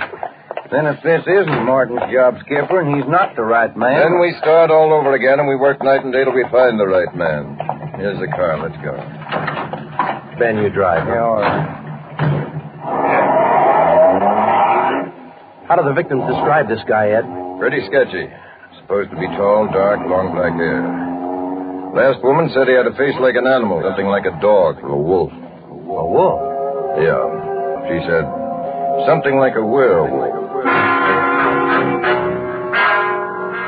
Something like a werewolf. Well, he almost had to be that, judging from the way he operated. He was either an animal or a raving maniac. One thing we were sure of, he was smart and he was dangerous. For almost 2 months, he prowled the streets in a stolen car in the early morning, usually between 3 and 5 a.m. And the victims were always lone women, most of them waitresses, coming to work or going home. He dragged them into the car, robbed them, beat them until they were unconscious, and then throw the body out into the street. That's just what we found when we pulled up to the curb near the corner of 8th and Grand. One cruiser car was already there, and so was the ambulance. About a dozen people were standing around looking at the crumpled figure of a woman sprawled out on the sidewalk. 2 officers were talking to the only witness, a thin, sallow-faced newsboy. His story didn't give us much to go on. Like I was telling these cops, or these officers, sir, I was walking up 8th Street on my way home as usual when I see this blue Chevy sedan pull up down a block there a little way and dump out the dame's body. Well, actually, I don't know what to think. You get a look at the license plate? Well, no, I didn't. To tell you the truth, I could hardly keep from... Well, I was just plain scared. What did you do after you saw him throw the body out, son? Well, I just stood there for a minute, and the fellow in the car drove right on past me. Did you get a look at him? I sure did. How close were you when he drove past? Well, no, it couldn't have been more than, 8 or 10 feet away. I was right over there by the street light near the curb. Would you know this man if you saw him again? I don't know about his height or his build or his weight, but, mister, his face I'll never forget. Why do you say that? It was just like the paper says about him. Right here on the front page. Here, read it. See? Woman says the attacker looked like werewolf. That's all the newsboy could tell us. The suspect drove a blue sedan. He had a face like a werewolf. We covered the neighborhood for clues, and we questioned a dozen people, but we got nowhere. We took the witness's name and address, and we drove down a couple of blocks to an all-night gas station. 14-hour after Metropolitan. I'm going in here and call the office and see if Henderson's called in on Martin. We might still have a suspect. Right, Skipper. 13-hour after Metropolitan. Looks as mad as a wet hornet, doesn't it, Joe? Yeah. Did you get a good look at that woman's face when they moved her in the ambulance? Yeah. Sure does like to mess them up. Oh, I don't know how we're going to get him, Ben, but we better do it fast. Next time it'll probably be murder. Oh, here comes the skipper, Joe. Uh-oh. Doesn't look good. What is it, Ed? Just talked to Henderson. He tailed Martin to a bar in Long Beach. He hasn't been out of his sight for 2 minutes since yesterday. Martin's clear. And we're right back where we started. Yeah, with one more half-dead woman in the hospital. Well, how about that stolen car, Skip? Wait a minute. Get that radio up. Okay. Code 3, ambulance dispatched. Code? Attention, all units. On Grand Avenue between Venice and Washington, a woman, victim of robbery and attack. Code 3, ambulance dispatched. Code 3, red light and siren. Come on, Friday, let's roll.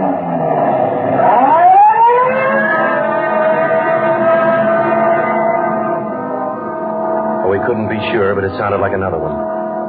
6 minutes later, we were there. Same story. Werewolf. The next day, the chief ordered the number of cruiser cars doubled in the Central District. This was for the early morning watch with plainclothesmen to back them up.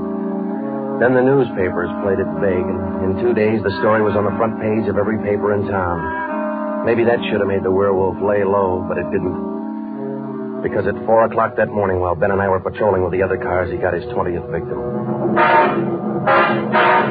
Attention, all units. Whittier between Soto and Matthews. A woman, victim of 211, an attack. Code 3, ambulance dispatched.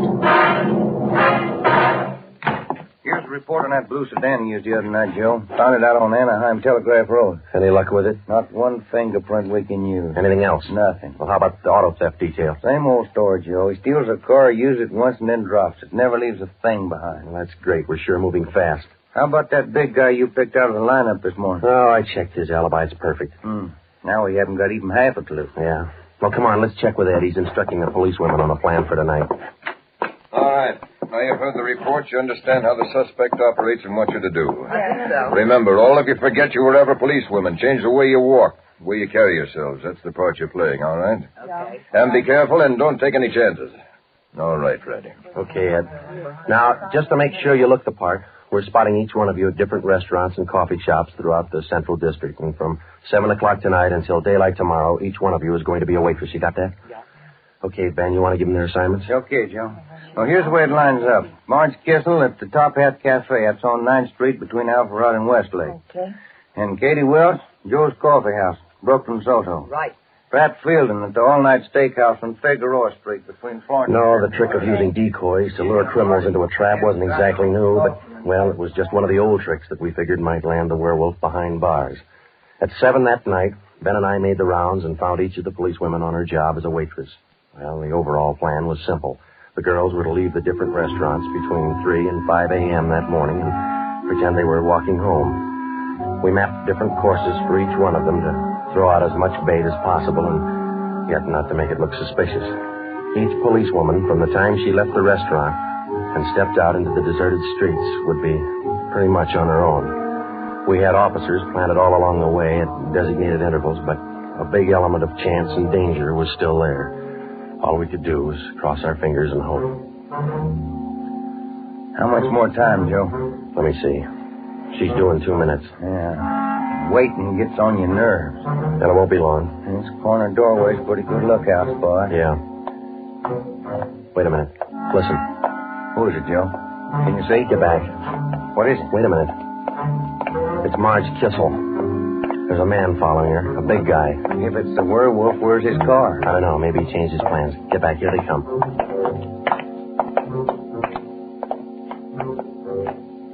You get a look at him, Joe? Oh, pretty good. Not too suspicious. Might be coincidence. Well, I got a pretty good lead. Come on, let's go. Stay back in the shadows. Hey, Joe. So where'd the guy go to? I lost him. A little coffee shop up in the next corner, see? Take a look. Oh, yeah. He's opening the door. He's turning on the light. Yeah. Looks like a false alarm, Joe. Well, let's check him anyway.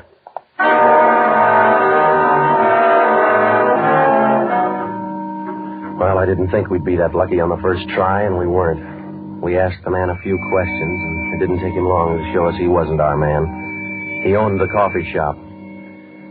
So, Ben and I went back and took up our posts again and waited for the next decoy. We covered that 10-block course 6 times that morning, back and forth, following the bait, but it was almost as if the guy could sense a trap. Not once did we get a nibble. By the time our last decoy finished the route, it was almost daylight. Joe, I never was so glad to see that sun come up in my whole life. My feet feel like they're puffing right up out of my shoes. Yeah, me too. Come on, let's get over to the car and check on the other squad out in Boyle Heights, huh? Oh. Hit the radio, will you, Ben? Yeah. Joe, there must be some easier job on the force than this. Yeah, you and me both. Now, let's see what happened to the others, huh? 80K to Unit 104K. Come in. 104K to Unit 80K. Go ahead. 104K, this is Friday. You do any good out there? This is Miller. I'll call Curtis. Stand by. 80K to 104K, Roger. What do you think, Joe? Maybe a bite? I don't know. Oh, this guy seems to work like a mind reader. Well, he can't win all of them. 104K to Unit 80K. This is Curtis. Go ahead. This is Friday, Al. How'd you do out there? Any luck? Just checked in the last gal, Joe. Eddie Welch, not a sign. Okay, Al. Have the men check in.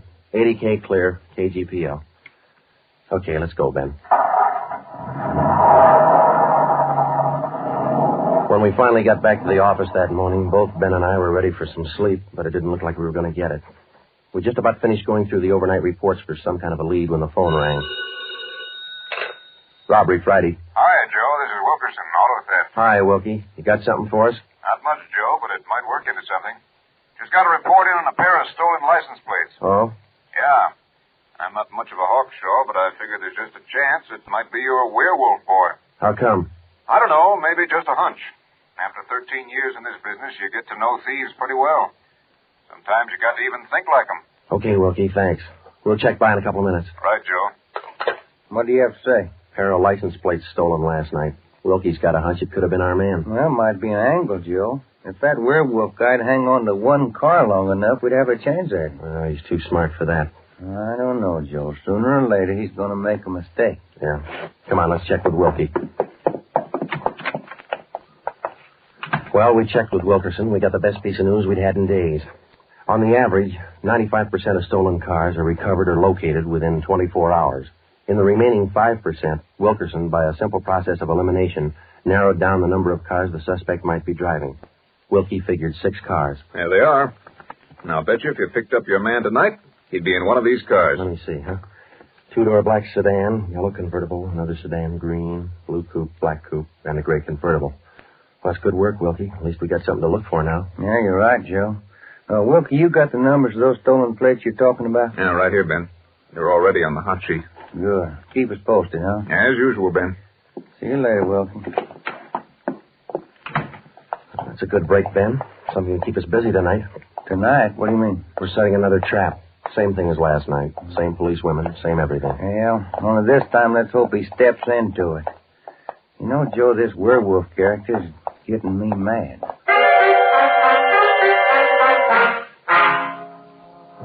That night, we followed in our own footsteps. We planted the policewomen decoys in 3 separate districts, and a few minutes before 3 a.m., our squad of men took up their positions. The same policewomen went to their waitress jobs in the same restaurants, and Ben and I and the rest of the men stood in darkened doorways or empty filling stations or whatever cover we could find. And we waited and waited. What time is it, Joe? Let me look. 4:30. Oh, thank you. Any sign, Joe? No, nothing yet. Come on, stay in the shadows. That's the way it went all through the early morning. The same plan over and over again until daylight. Ben and I'd check in at the station, go over the late stolen car reports with Wilkie, catch a few hours sleep at home, and then come back and do it all over again. The next night, and the next morning, the night after that, and the morning after that.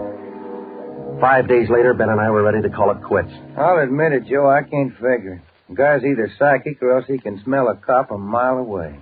Yeah, well, at least we got that stolen car angle left. Did you check with Wilkie yet this morning? I'll give him a call now. All right.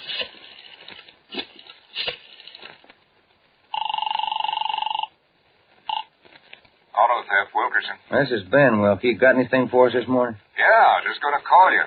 You fellas ought to let me solve your cases for you. Why? What'd you get? The boys picked up 3 of those 6 stolen cars since late yesterday. Great. Now, what does that leave us with? Well, here are the 3 still missing. Yeah. 4 X-ray 763. Yeah. 5-6 Young 342. 6-1 Robert 385. Yeah. Got those? Yeah, thank you, Wilkie. Check you later. Good news? Remember those 6 missing cars? Yeah. Wilkie says the boys found 3 of them since late yesterday. Here's what's still out. The blue coupe, the yellow convertible, and the gray convertible. Yeah. Well, this feels like the right track for a change, Ben. Righty. Romero, got a minute? Sure thing, Skipper. Come on, Joe. What do you got, Ed? Woman out in Hollywood just called in with this. She said she walked down to the corner from her house last night to mail the letter. On the way back, a guy pulled up in the car and tried to drag her inside. Any description? Big, heavy set, dark, same thing. Well, how'd you get away from him, Skipper? She said she started running as soon as he made a motion toward her. When he saw her run up the steps of her house, he jumped back in the car and took off. Well, how come she didn't call in before this? She hasn't got a phone. She's afraid to leave the house again until this morning. Sounds good, Chief. You got her address there? Yeah. Mrs. Tom Burdick, 1237 Wilcox, apartment 10. Come on, Ben. This might be what we're looking for.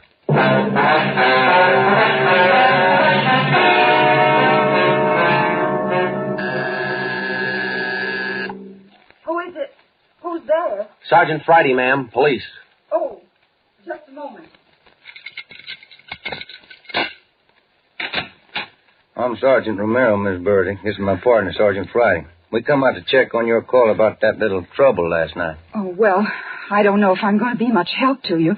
I was so frightened about all I could do was just run. Well, could you add anything to the man's description, Miss Burdick? I mean, other than what you told the chief on the phone? Well, now, honestly, I don't think I can. All I saw was this tall, dark man jumping out of his car and starting for me. He had a heavy build and seemed to me, well, a large head with lots of long black hair. Miss Burdick, would you recognize this man if you ever saw him again? Well, I think I might. He was such an unusually big man, almost frightened me to death. Well, just one more question, Miss Birdie. Could you describe the car this man was driving when he approached you? His car? Mm-hmm. Why, yes. It was a gray convertible. Miss Birdie, are you sure of that? Yes, I'm sure of it. A gray convertible. Thank you, Miss Birdie. That's all we wanted to know. Sometimes when you're on a case, you can chase yourself around in circles for weeks trying to fit together just two little pieces of a yard-long jigsaw puzzle. And a lot of the time, you find the answer where you least expect it. But once you get that feeling you're after the right man in the right way, there's nothing that can shake you. When Ben and I got back to headquarters, we went straight to the chief's office with the story, and we had him stake out the gray convertible. In other words, if any detective or officer spotted the car, he reported it back to us, but he stayed away from it. We figured that there probably weren't more than two of the victims who could take the witness stand and identify the man who robbed and beat them. Not with a smart defense lawyer, anyway. So there was only one way to catch this suspect. Red-handed. Here they are, Joe. Both sets of license numbers for that gray convertible. Here the original. Here are the numbers on the stolen plate. Good. Everybody got a hot sheet? From the chief all the way down to the janitor. Fine. Now let's get together with Ed, huh? Hot shot, Joe. Grab it. I got it. On the corner of California and Oakwood, a woman badly beaten. On the corner of California and Oakwood, a woman badly... Come on, Ben, another one. But, Joe, it's broad daylight. Yeah, doesn't figure, does it? Come on.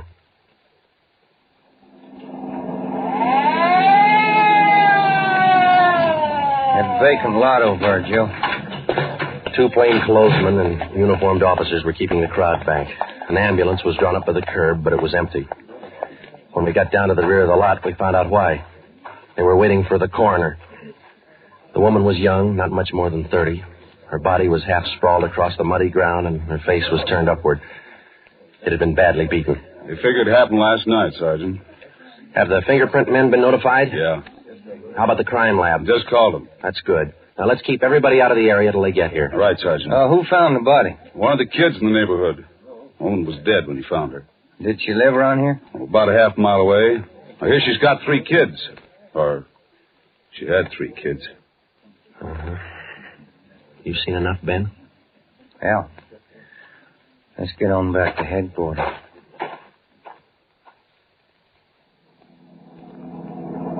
All the way back to headquarters, Ben and I planned our next move. And by the time we got to Ed Backstrand's office, we knew exactly what had to be done.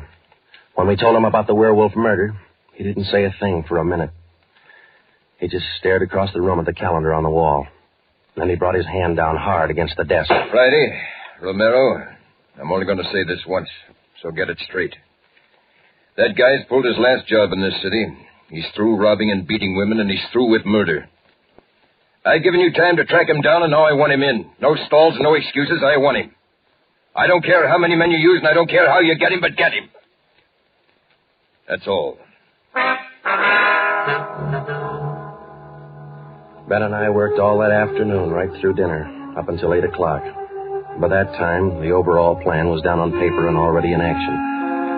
It was one of the biggest things we'd ever tackled, and, well, we didn't know if it was going to work. We only knew it had to work. We had a squad of 65 cars to stretch out over 40 square miles of the city in one big dragnet. The blockade itself would be stationary most of the time, and working inside it would be 2 cars, 14 policewomen as decoys, with 2 plainclothesmen assigned to watch each policewoman. If and when the werewolf was sighted in the gray convertible, we'd automatically take over the police radio for the whole city, and Backstrand would direct the chase from headquarters. A little after 8, we had coffee and hamburgers, and we went to Ben's for a few hours. Ben tucked his kid in bed as usual, and then he laid down for a nap. I talked to his wife until I dozed off in the chair.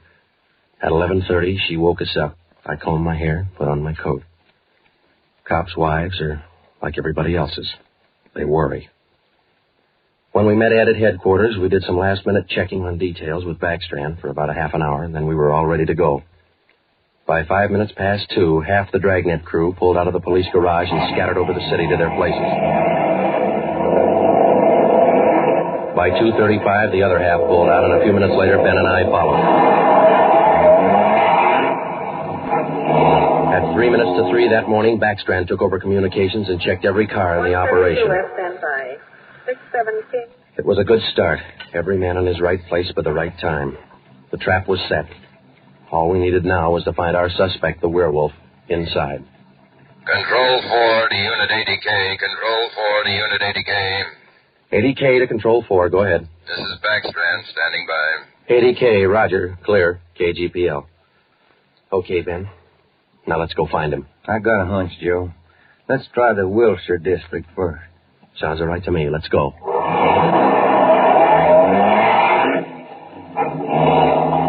For the first hour and a half, we raked the Wilshire district back and forth. Not a sign. Then about 38 minutes past 4, we headed back for the downtown area and parked in an alley where we could double-check on one of our policewomen decoys. Here comes one of the gals now, Joe. Pat Field. Bet her feet are almost as tarred as mine. Yeah. You see anything else, Ben? Nothing. Quiet as that church. No, wait a minute. Car just turned the corner. Heading up in the same direction she is. Joe. Joe, it's slowing down. Wait a minute. It's pulling up beside her. It's a gray convertible. It's him, Joe. Come on. Ben, get out. He sees it. He's got a gun. You all right, Ben? Yeah, look at that guy take off. 80K to Control 4. 80K to Control 4. We've spotted the suspect. He's driving a gray Ford convertible, license 61 Robert 385. Suspect's headed east on Olympic from Alameda, driving without lights. Suspect is armed. He had a fast car and he knew how to drive it. We almost lost him twice. 2 minutes after we sighted him, Backstrand took over full radio control. Control 4 to Unit 80K. Your location? 80K to Control 4. We're traveling at a high rate of speed, headed east on Olympic, crossing Soto Street. Control 4 to all units. Stand by. Units 11A, 12, and 13R close in on the intersections at Olympic and Marina. Units 41, 42, 45, and 104K move in on the next four crossings east of that. To the north and south, units 105K, 14A, 17R, 43T. Block all main arteries.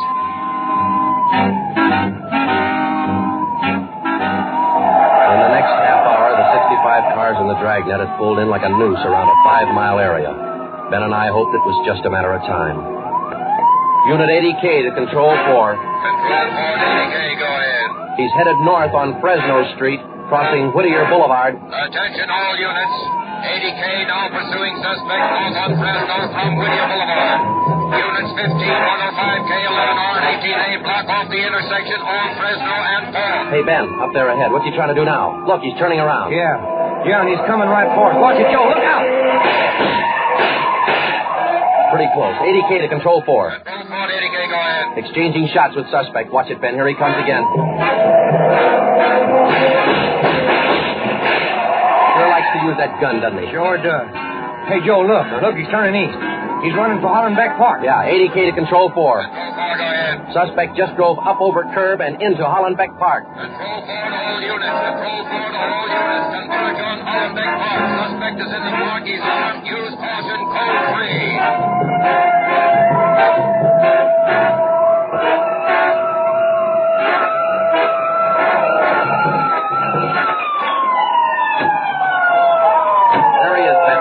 Looks like a night baseball game with all these headlights. Yeah, come on, let's get him. Yeah. Never say die, huh, Joe? Joe, can you get a shot at him? Don't shoot! Don't shoot! I'll give up! Don't shoot! Then step out in the open and get your hands in the air. All right, I give up. But don't shoot! You're a brave killer. Yeah, come on. All right, you get your hands in the air. Come on, higher. Joe, look out, he's got a knife. I got him.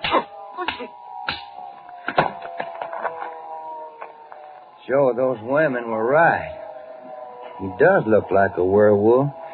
Yeah. You got your handcuffs? Yeah.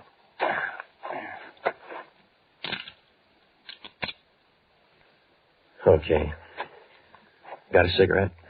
I've been out for an hour. Little place across the street. Maybe we can get some there. Okay. There's the crew from the 41R. Hey, fellas, take him into robbery, will you? Okay, Friday. I think there's a vending machine in there. Uh-huh.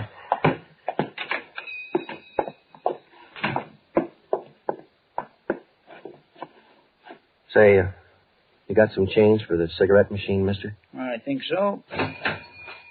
Say, who was that guy all them cops were after over in the park a little while ago? I picked up the Werewolf. Been reading the papers? Yeah. You fellas cops? Yeah. Sure made it easy for you, didn't he? All you cops had to do was surround the little fella in the park. Nothing to it, huh? Yeah, that's right, mister. Nothing to it.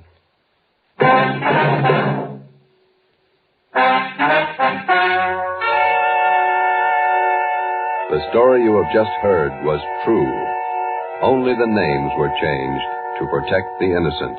Walter Barton, known as the Werewolf, was tried and convicted and is now serving a full life sentence at the state penitentiary.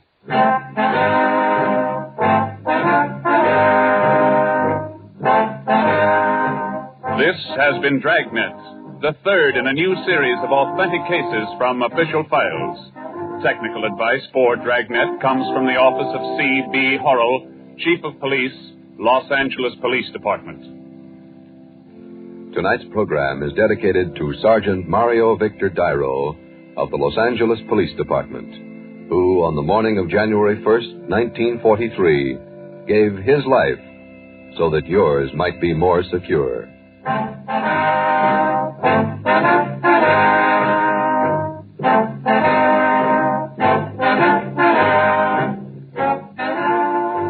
Dragnet came to you from Los Angeles.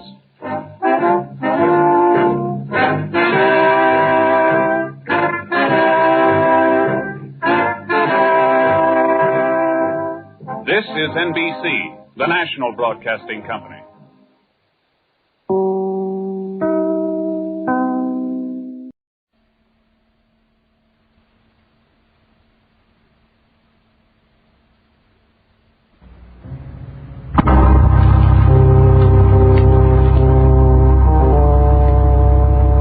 My name's Regan. I get 10 a day in expenses from a detective bureau run by a guy named Anthony J. Lyon. They call me the Lion's Eye. Jack Webb is Jeff Regan, Investigator. Hard-boiled action and mystery and thrilling adventure in tonight's story of the man who lived by the sea.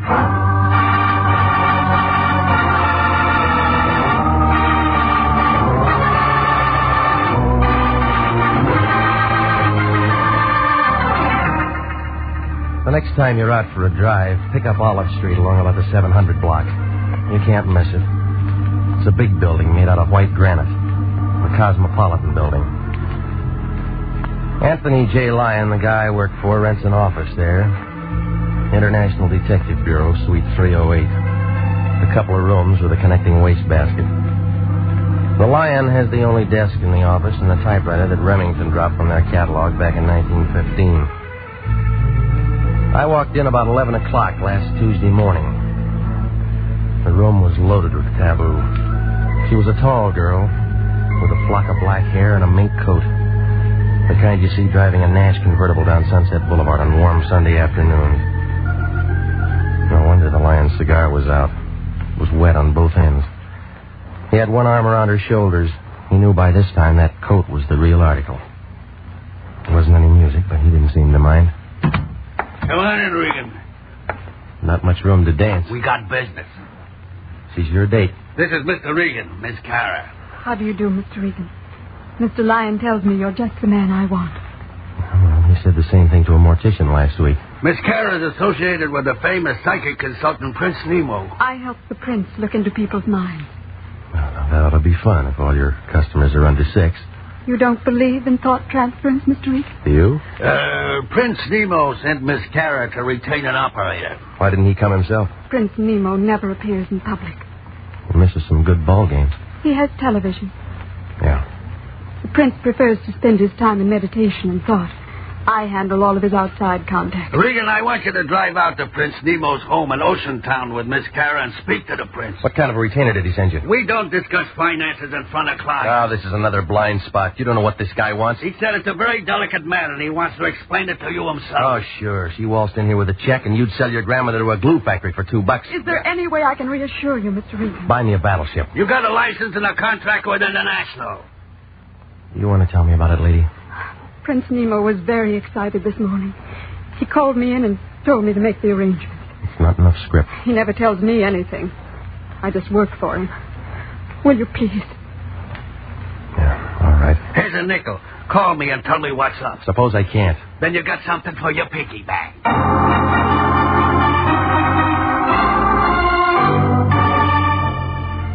The lion stood there and watched us leave.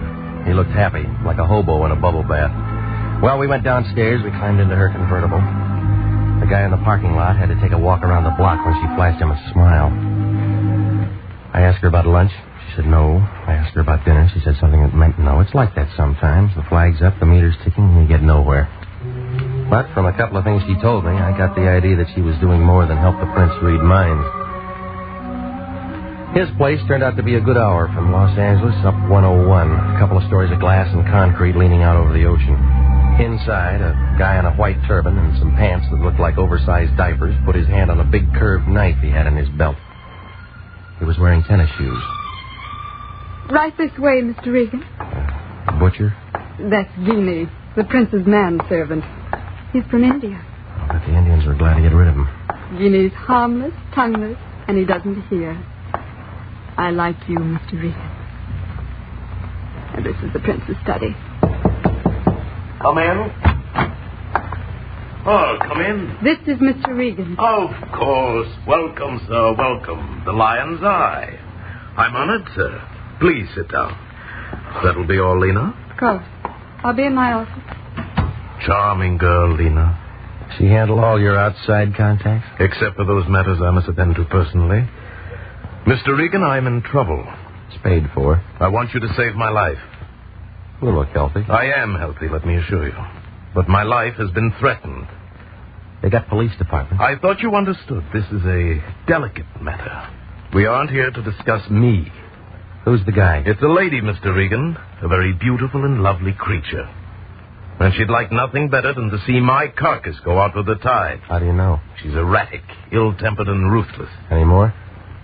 Yes, she called me this morning and told me what she intended to do. You got a chance to reach for your gun. To reach for you, Mr. Regan. Now, I feel the entire matter could be settled amicably if you were to call on her and inform her you are my personal bodyguard and that you are here to protect my life. What makes you figure she'd go for that? It's worth a try. And besides, I'm paying. Mm-hmm. Now tell me how long you've been blackmailing her. Blackmail? What do you mean? Oh, your racket might last 6 months, a year, but not long enough to build a place like this. The answer's blackmail. My dear fellow, Okay, so I should have told you. Give it to me. Well, I can slip them into a trance. They spill a family secret or two. What kind of secret? Any kind. They want their minds read. I read them. $25 a head. Where does the shakedown come in? When I tell them what they told me. You been putting a squeeze on her? She's an actress. She was in on a deal at the studios. And she won't shake. She said she'd blow my head off. Look, I'm in a spot, Regan. She's the kind who'd do it and make love to the jury. Give me a name. Doris Patrick. Ever heard of her? Where's she live? Palisades. Here's her address. All right. You going over to talk to her now? Well, she isn't gunning for me. Oh, thanks a lot, Regan. You know, I've been sweating. It's real good for a cold. Yeah, I'll try and catch one. You guys yell real loud when they answer back. I'm just thinking of my future, Regan. I won't look good dead.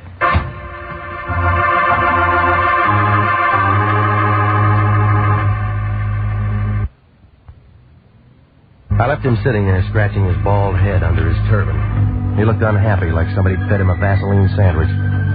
Well, I climbed in my car, and I followed the highway to the turnoff back to Sunset. The Malibu fog was coming in for the winter, and by the time I got to the address Nemo had given me, I was looking around for my hands. Doris Patrick's place was too big for a marble game and too small for football. There was a wire fence all around it and a sign every 15 or 20 feet or so that said, not to trespass. I parked on the boulevard and walked up the driveway. It was about then that a guy in a blue suit showed up. He was tall and heavy, and he caught a lot of his hat. He pulled down on the brim, blew smoke in my face, and kind of nudged me with his shoulder. Well, go on, Pilgrim. We don't want any. How do you know? We're waiting for the 49s.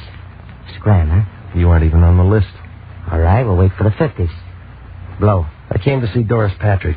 Yeah, what for? You, her? Sure. What do you want? Business. Shop closed. You always like this, or you missed lunch today? Look, I don't know who you are, Pilgrim, but you don't understand English. Well, I know you. The was something about a guy in a lineup. Yeah? He memorizes easy. Cop? Private. Private or city all smell the same to me. Hunting season's over. You always carry a 38, do you? Oh, that's showing? Well, maybe you got a broken rib. Well, I met all kinds of funny guys. I said I wanted to see her. Ain't in. Watchdog? Now you're getting smart. Well, you aren't. What kind of crack is that? Just this. I'm going in. Trick I learned a long time ago. You shoot a guy in the knee and he don't ever walk straight again. Ever done it, punk? Oh, sure. That's how I learned. That's when I learned, baby. He slumped against the side of the wall, and he looked tired, like he'd been running from Compton. Well, I left him there, and I went up the driveway to the porch. Coming around a blind corner, I bumped into something that kind of relaxed and rolled into me. It was a blonde girl, about 25, in a white polo coat.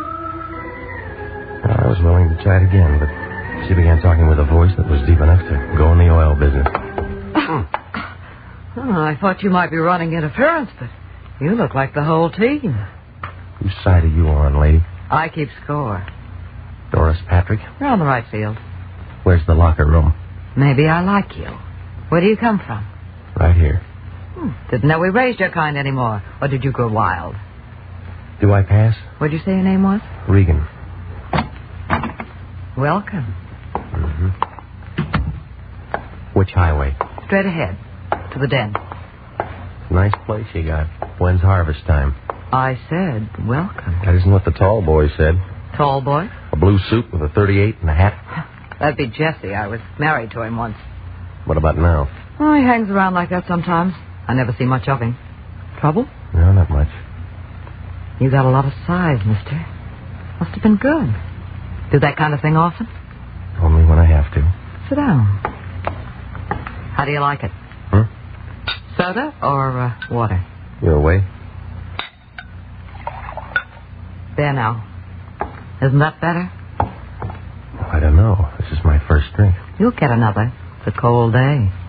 Nothing here. You're quick. Must have a good straight man. His name's Prince Nemo. Must we talk about him? He thinks you're dangerous stuff. What do you think? Right now or when I'm a couple of feet away? Now. Hey, now look. Remember me? I just got here. Your name's Regan, and we're going to get along. Yeah. It's in the cards. You got a fast deck. Go ahead. Deal. All right.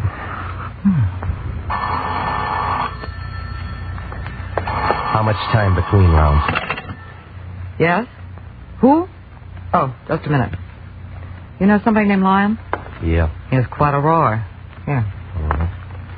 Yeah. Who's the name? Where's the phone? Nemo's friend. Sounds like he's a friend of yours. All right, you got something to say? It's all off. Check bounce? It was certified. Nemo called 10 minutes ago and canceled the contract. Now, what happens now? Finished, come back to the office. Who told you I was here? The Prince. It was a quick change. We got paid. Well, I already started something. I don't care what you started. You finish it on your own time. Next bad shake. Bad news? Well, I'm through working for the day.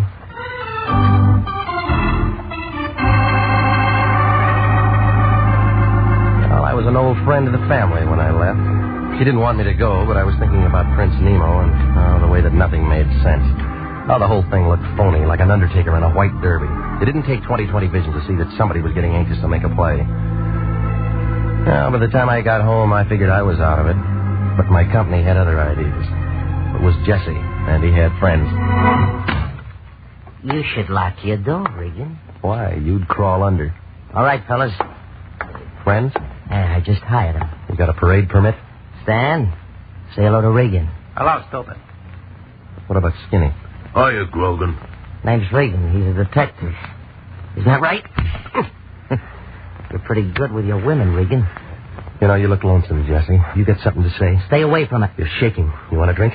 Already had one. Stan, Skinny, set him on a bed. Let go. Oh, Regan, once more. Once more. Stay away from it. You said that before. I want to make sure you understand. Stan, Skinny, hold his arms. I've said all the right words. Maybe my punctuation's bad, huh? Lay off. Period. Lay off. Period. Lay off. Period. Okay. Okay, leave him on the bed. Hey, he rolled off. Oh, that's fine. Fine. Now he won't have to change his sheets. Oh, Jesse was good. When I got up, my face looked like a relief map of Pasadena. He was wearing a signet ring. He left out some of the boulevards, but the Rose Bowl was right out in front. I found a drink in the cabinet, and I started for the mirror to see what was left. It was about then I heard a knock on the door. He was a little guy in a cab driver's suit. It figured that he got the job because they ran out of big uniforms. They double-crossed him on that cab. If it wasn't for his ears, he'd have been wearing a snood. Hiya. Yeah? Football? What do you want? Your name, Regan. That's what it says in the mailbox. I met a friend of yours today. Get to the point, will you? A dame named Lee McCara. Yeah, Lee McCara. Some fish. All right. You're in the register. Wait, that ain't all. She wants to see you. What about? Didn't say. Just said to see if you was home. You home? Yeah. I got her down in my cab. We'll send her up. I don't think she can make it. What do you mean? She looks kind of funny. Maybe you better come down.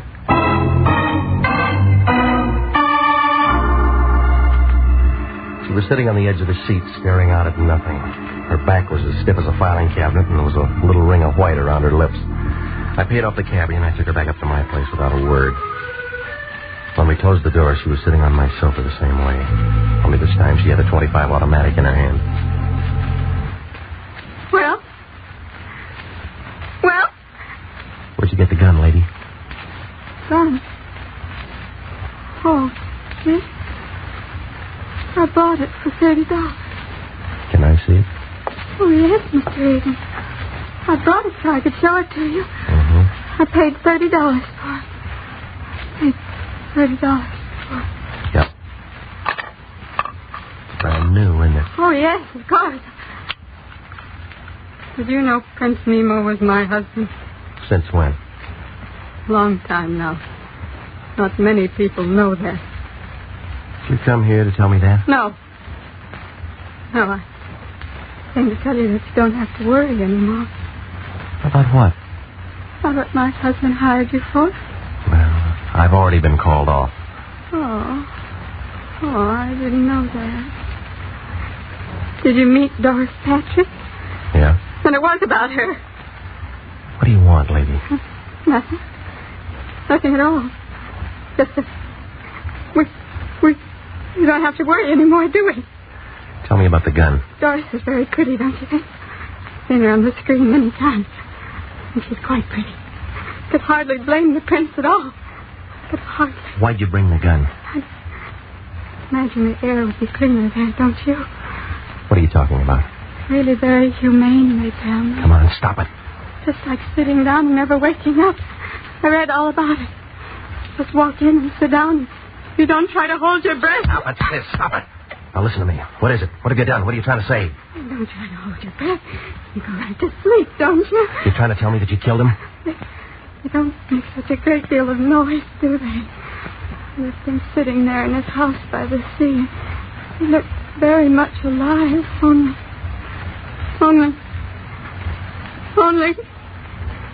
He isn't alive at all. Tell me, Mr. Regan, tell me. Do I make a good murderer? Do I?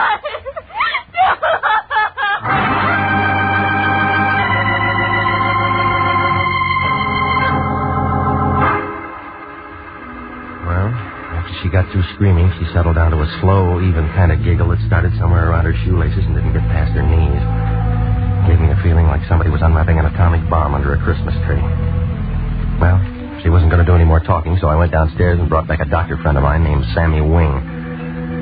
He had his little black bag with him, and he gave her a shot of something. She wilted like last night's orchid and went to sleep. Sammy wrote down a couple of things, and then he looked up at me. Some playmate. Wish I'd have been here for the party. How is she, Sam? You know her better than me. Oh, is she going to be all right? In 4 or 5 hours, she'll wake up and want some water. And then what? She might ask you what happened, or it might start all over again. By the way, what was it? I don't know. She came over to see me. I should have visitors like this. I've been working too hard. She said she killed a guy who was a client of mine. Maybe I'm lucky at that. Why the past tense? The Lion called me off the case. Official, huh? Yeah. You've got nobody to protect. Where's the corpse? At a house in Ocean Town. Here, call the police. And you and me can go out and do our Christmas shopping. Oh, she said she used this gun. A .25, it killed people. No, Sammy, there's a bullet jammed in the chamber. James don't know how to reload. It hasn't been fired. Ballistics got better ways of telling. She's pretty and she's nice, and I'll bet she looks like $1 million in a bathing suit. But if I'd have met her within the last 3 hours, I'd have run for help. Was that professional? Acute hysteria. The kind that pops off guns and people and does a lot of things they can't remember later on. Call Sanducci. Look, it doesn't figure she'd do it with this. Maybe she had another one. While you're at it, call the coroner. Tell him to go out there with some DOA forms. No, I'm going first. Corpse hunt? Just an idea. LaBruce had an idea. Yeah. This dame's dipped somebody, and she's told you her story. Well, I don't like it. What do they do when a private eye messes up an open and shut murder case? Sammy, stay with her, will you? There's some bourbon out in the kitchen. Maybe both of us will get our pictures in the papers. I left him sitting there. He looked sad, like a water buffalo caught in a drought. I pushed through the fog for about 40 minutes, and I pulled up in front of Nemo's place in Oceantown about 9:30. It was dark enough to give a ghost the creeps. I used that ring of keys that I'd taken from her purse, and I went inside. It smelled dry and still, like somebody was waiting for the world to fall apart. I clicked on my flash, and I walked down the long hall to his office. Well, he was there, just like she said. And there were 3 holes in the front of his shirt, close range, but it wasn't the laundry's fault. He'd been dead maybe 2 hours. The desk drawer showed some canceled checks made out to Doris Patrick. While I was thinking that over, I spotted a .38 Smith & Wesson on the floor by his hand. Lynn had been carrying a .25. I broke it, and 3 cartridges fell out. From the looks of the holes in his chest, the .38 was the gun for the job. Well, that made her story and the .25 a fairy tale. While I was kneeling there, a light went on behind me. A fat man wearing a sheriff's star was standing by the switch. A tall leather jacket with a flashlight in his hand was in front of me. I began to feel helpless, like a trombone player with a short arm. Scavenger hunt, son? You don't talk, Charlie. Ain't much for him to say, is there, Cap? Yes, not. Well, son? You're going to be calling me names. What do you like best? Killer, murderer, slayer? Papers use slayer a lot. I don't like any of them. Kind of breezy for a hot boy, ain't you? You might give me a name? Regan. I'm with the International Detective Bureau. It's Regan, Cap. He's with the International Detective Bureau. Got a card or something, son? Yeah. Here. This guy here, a friend of yours? My client, Lawrence. What'd you do for him? Okay, tell me this. Why'd you plug him? There's another story. Any good? Better than the one you got. You'll have a hard time selling it. It's a fix. Oh, why you want to say a thing like that? How long you been on the force? Easy, Regan. Me and Cap's being nice. Phone call a little while ago. Funny kind of voice. Said we'd find a stiff here. We didn't say we'd find you. Yeah, you're extra. The dame who worked for him told me. You tell Homicide? No. That was a mistake. Where's this girl now? Name? Charlie, call a coroner. Oceantown is just a small place. Only me and Charlie around. We borrow from the county when we get something like this. Well, I can find you a real answer in an hour. You got ideas? Lots of them. You can tell me all about them later. We got a corpse, we got a suspect. You know that's good. Even a weapon. I'll have an alibi when you check the time of death. We'll worry about that later on. All right, son. Let's go. Well, I had about as much chance as an elephant in a tea room if those 2 locked me and booked me. I leaned back into his gun, spun around, knocked his wrist down. He pulled the trigger. But I'd already hit the light switch, and he was making rockets in the dark. I left my car there and cut across the highway and doubled back up the hill. They spread out in the wrong direction.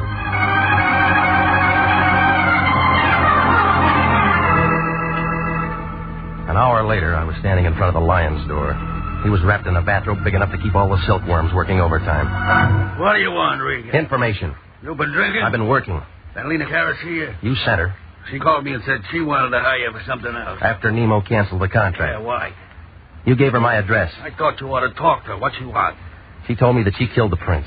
She can't do that. We got a contract. Well, it's already been done. We're in a spot. Yeah, I figured that'd get through to you. They'll be asking me all kinds of questions. Well, why didn't you think of that before you signed? What are we going to do? You're going to find out where this 25 came from and if anybody fired it. Huh? She was carrying it when she came to me. I don't want to get involved. Well, you're in it up to your ears. I went out there and found the prince. Only A .38 might have done the job. Yeah? Well, that cleans her up. Not yet. The Oceantown sheriff and a guy named Charlie are looking for me. What for? They think I know something. Do you? Not yet. There was a tip-off. Somebody was supposed to be a patsy. Where's Kara now? My place with Sammy Wing. I'm going to get a lawyer. It'll look good. All right, give me the keys to your car. Why? I got a date. Find out who fogged Nemo when we won the championship. You'll have to give the cup back. You cheated.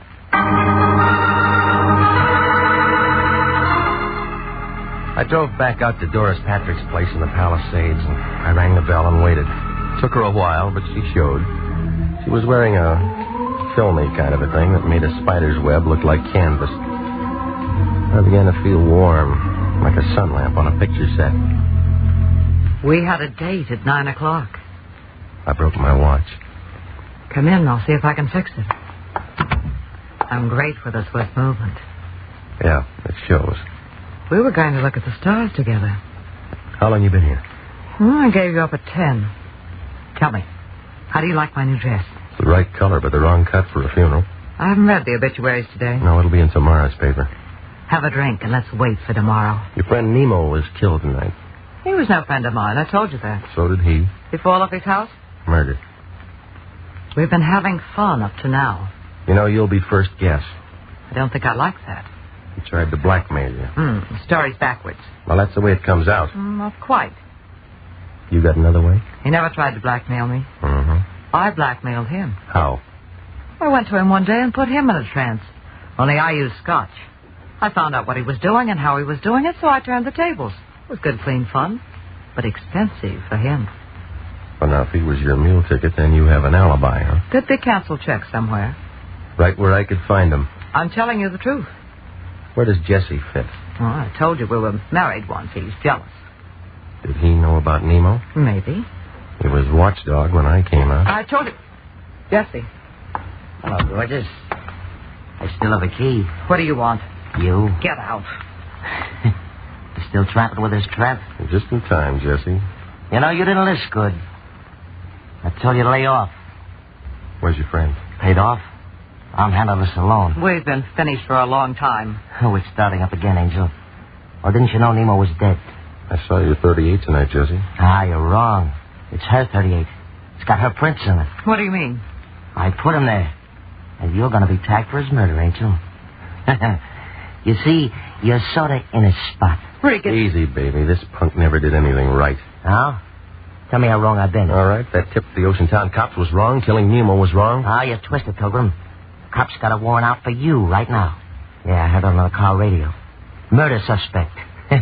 Plugging you is something they'll thank me for. With her prints on the gun? Well, how was I to know? I just see you and plug you. Everybody will be sorry, but it'll be manslaughter and suspended. It's pretty right, isn't it? Well, what about me? A friend of mine shoving off at Pedro tonight, Angel. Going all over the world. We'd be together. Well, Angel, do I plug it and meet you somewhere in 2 weeks, huh? Move over, Regan. The lady's making up her mind. Now, what do you like? Oh, it was a real photo finish. Just as Jesse set the gun up against my head, Doris pulled a gun from the desk drawer and threw a couple of fast ones into him. Jesse tried for her. I'd call it a dead heat, but you'd have to give Doris the edge. Her first slug cut him down like a blade of grass, but she didn't give up.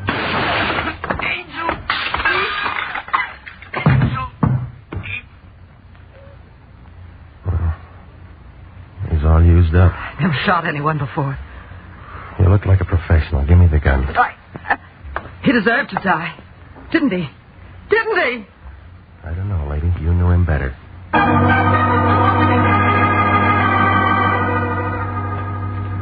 Well, it all unwound like red thread in a Levi factory. Nemo told me his phony story so he'd have a good self-defense angle when he finally got around to killing Doris Patrick some afternoon. Jesse worked for him to keep me out, but I bounced him and got inside. When Jesse phoned Nemo about it, Nemo called the Lion and had me jerked before we could compare notes. I guess Jesse went kind of crazy when he saw how well we got along. He got an idea and killed Nemo and made Doris a patsy with those fingerprints. Lena Cara? Well, she went kind of crazy, too. She found Nemo dead and got the idea she did it. It took 3 doctors a couple of days to tell her what really happened. And the Lion was mad when he found out there wasn't any money in it. But then when he saw Doris Patrick's picture in the paper, he got kind of curious. He asked just one question. What did I do all that afternoon I was out in her house? Well, I didn't even bother to answer him.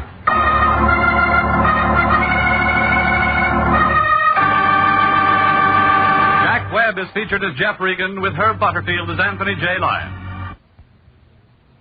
The story of the man who lived by the sea returns tonight by special request and was written by E. Jack Newman, produced by Sterling Tracy. In tonight's cast, the role of Doris Patrick was played by Yvonne Patey. Also heard Sidney Miller, Peggy Weber, Paul Freese, Marvin Miller, and Barry Crozer. Music for this program is by Milton Charles.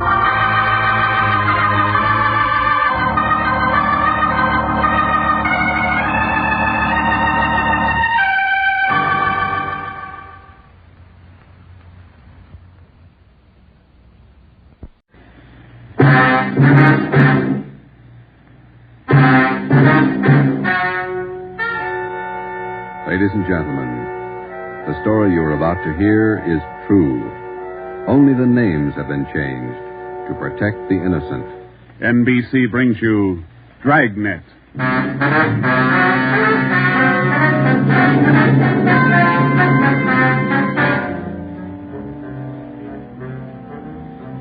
You're a detective sergeant. You're assigned to homicide detail. A gang of quick trigger gunmen have moved in on your city. They've given public notice that they'll kill the first cop who tries to take them. You know the risks. Your job, apprehend the suspects. Dragnet, the documented drama of an actual crime, investigated and solved by the men who unrelentingly stand watch on the security of your home, your family, and your life. For the next 30 minutes, in cooperation with the Los Angeles Police Department, you will travel step by step on the side of the law through an actual case, from beginning to end, from crime to punishment. Dragnet is the story of your police force in action.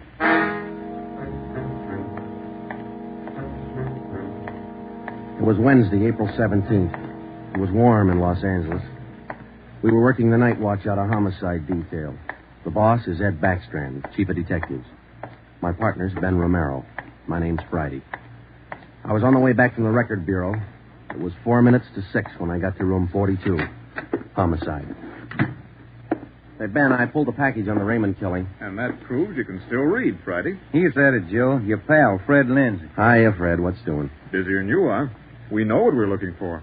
Just having a little trouble finding them. That's the way it is with automobiles. They misplace so easy. Not normally, they don't. We've got a small-size epidemic on our hands. Well, don't let us keep you, Fred. Just ducked in here for a breath of calm air and to invite you to dinner for the last time. The wife and I are still waiting for the first time. How about it, Joe? Ruth's got a new pressure cooker. Your sister-in-law visiting you again, huh? No, on the level. Not selling a thing. Come on. Who is it this time? My cousin. But she's awfully pretty, Joe. Oh, why do you guys insist on trying to marry me off? Me and Fred went down fighting, but it kind of grows on you after a while. Now, tell me, what is it about a married man? Just can't stand to see one single man left in the world. How about it, Joe? Tomorrow night at 7, okay? Okay. Tell Ruth I'll be there. It figures that he's got to run out of kinfolks pretty soon. Fine, we'll be expecting you. Got a stakeout tonight, but tomorrow I'll be clear. Anything big? Nothing definite, Ben. Just to follow up on those stolen cars. See you, men. So long, Lindsay. Joe, you'll like my cousin. Oh, never say die. What a character. You just catnip the women, Joe. Yeah. Well, here's that Raymond package. Let's check those dates that Backstrand wanted, huh? Wednesday, April 17th was just routine. A dinner date I tried to get out of, some paperwork that the chief wanted done, and a hot, sticky day. Too hot to wear a suit of clothes. Sometimes it's like that. A day starts out being routine. By the time it comes of age, it's got a personality all its own. At 10:23 that night, Ben and I were just finishing up the paperwork, and Ed Backstrand opened his office door. Friday, Romero, just got a hotshot call. What you got, Skipper? Hold up and shooting at Hooper and Esperanza, code 3. Code 3, that means red light and siren. It was 10:32 when Ben and I pulled up at the corner of Hooper and Esperanza. It was a bar in the basement of a building on the south side of the street. A radio car was there, and the two officers were holding the crowd back. A man was talking to one of the officers who turned and pointed to us. As Ben and I got out of our car, the man hurried over to us. You're the detectives? That's right, Sergeant Friday. My name's Cummings, R.L. Cummings. I own the bar. This is terrible. There was a gunfight downstairs. Uh-huh, come on. Where's the ambulance? One of the officers in the radio car said we needed the coroner. Did you see the actual shooting? No, I didn't. Here's the fellow that was shot. Oh, there's Jones from the crime lab. Hello, Friday. Romero. Hi, Lee. What do we got here? Pretty bad. Looks like a shotgun. Close range.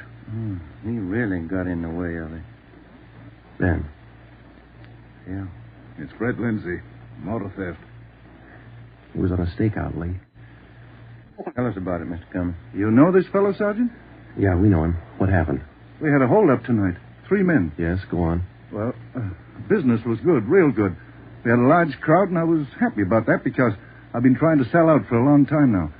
I've been showing the place to different parties all week long. I had a fellow coming over tonight to take a look at it. What time was that? A little less than an hour ago, about 9:30. I see. Go ahead. It was almost time for this man to show up, so I called Eddie, that's my bartender, and I told him to kind of keep a lookout for the man because I was going back to the office to get the books ready to show. You know how it is when you want to sell a business.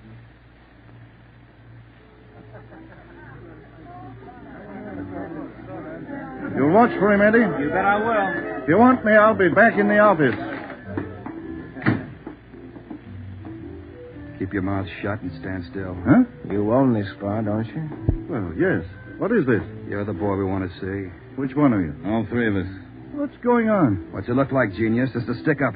I haven't any money. You go to the bank on Thursdays, don't you? Well, I made my deposit today instead. I've been watching you for a month now. Don't give us that. You go to the bank on Thursdays. Now, come on, hand it over. I'm telling you the truth. I usually go on Thursdays, but I went today instead. You're lying, Ace, and we ain't got much time. Look, you can have all the money I've got on me. I think it's about $200. But that's all I have. Here. Why argue with him? Take what he's got and we'll shake the customers down. No, please don't do that. You got my money. Isn't that enough? No, it ain't. Oh. Come on, let's go out front. That's about all I remember, Sergeant. When I come around, I was lying on the floor of my office. You better have somebody take a look at that cut on your face. Yeah, I'm going to right away. There's my bartender. He saw the fight. What's his name, Eddie? Yeah. Eddie. Yes, sir? These men are detectives, Eddie. Will you tell them what you saw? Oh, it was pretty rough. And tell us what happened when they started to shoot. That fellow the coroner just took out of here sure was long on nerve. Took on all 3 of them single-handed. Uh-huh. Tell us what you saw. You ought to get that fellow's name. Sure had a lot of nerve. Took over just like he was a cop. He was a cop. Now, what did you see? I pegged him for a cop. Well, he was sitting up at the bar. Been nursing a bottle of beer for about an hour. I was keeping an eye on the front door, watching for this fellow the boss wanted to see, so I didn't see the 3 hold-up men come through from the back. But I heard them. All right, let's knock it off. You can all see this shotgun. Anybody make a move, and I'll blow your head off. Beamers cover the front door. Got it.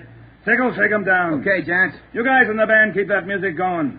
The rest of you people turn around and face the bar. Put your hands on top of the bar and leave them there till we tell you to move. Come on, hurry up. Knock it off. Okay, Sickle. We'll take your money, your watches, anything else you got. Now, don't try to be cute and hold out. All right, you, take off the watch. I'll get your billfold. You, lady, let's have the ring. This man they called Sickle went right down the line. Took everything he could lay his hands on. This cop, your friend, was facing me at the far end of the bar. He was standing there just like the others. He kind of leaned toward me a little. Can you see the guy with the shotgun?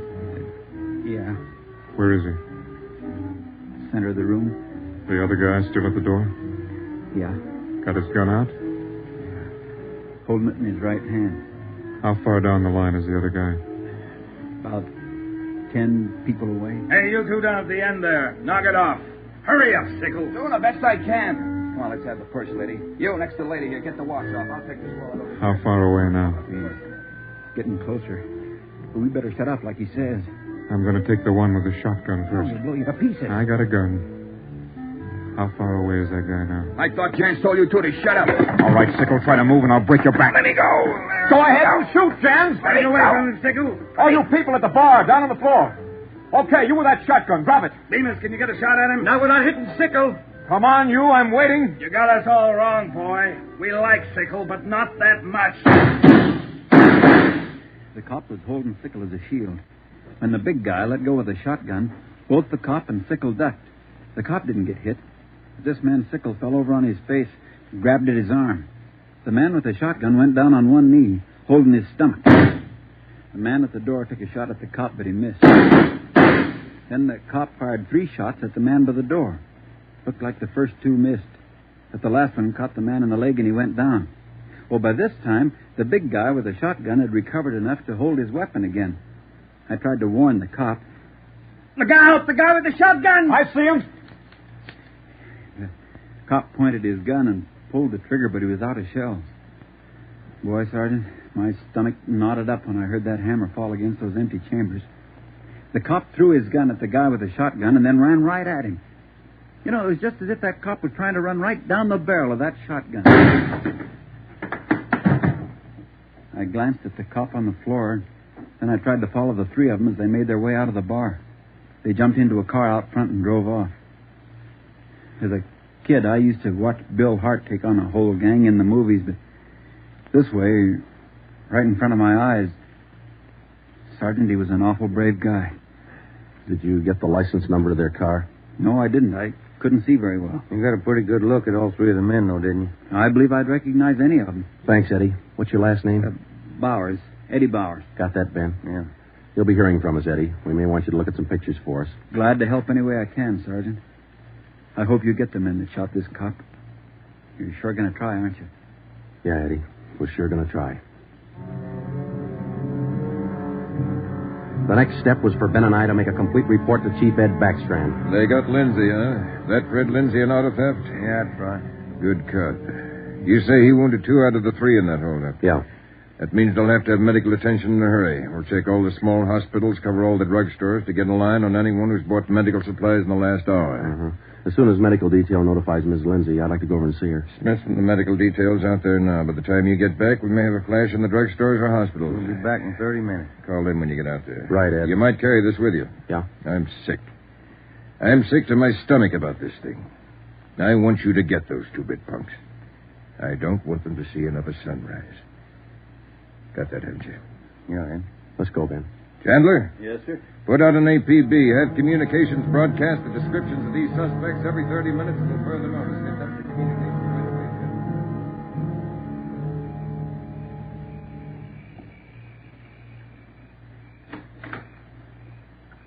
Hello, Joe. Come in. Thanks, Ruth.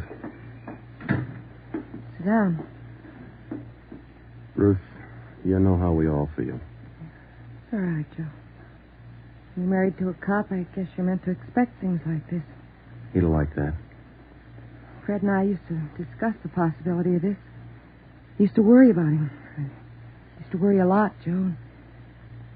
All those nights when he was away and the days, I used to worry. Now I know he's safe. Anything you want or you need? Thanks, no, Joe. Anything at all that I can do? Yes, Joe. I think there's something you can do. You and Ben are assigned to this case, aren't you? That's right. Then be careful. Thinking that you and Ben will have to face those killers. Ben's wife. Be careful, Joe. Yeah, Ruth, we will. Sure. I want to see you get the men that did this to Fred. More than anything, I want that. No more heartaches. Yeah. Thanks for coming by, Joe.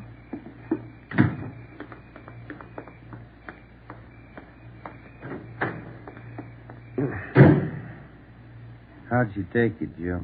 Let's go.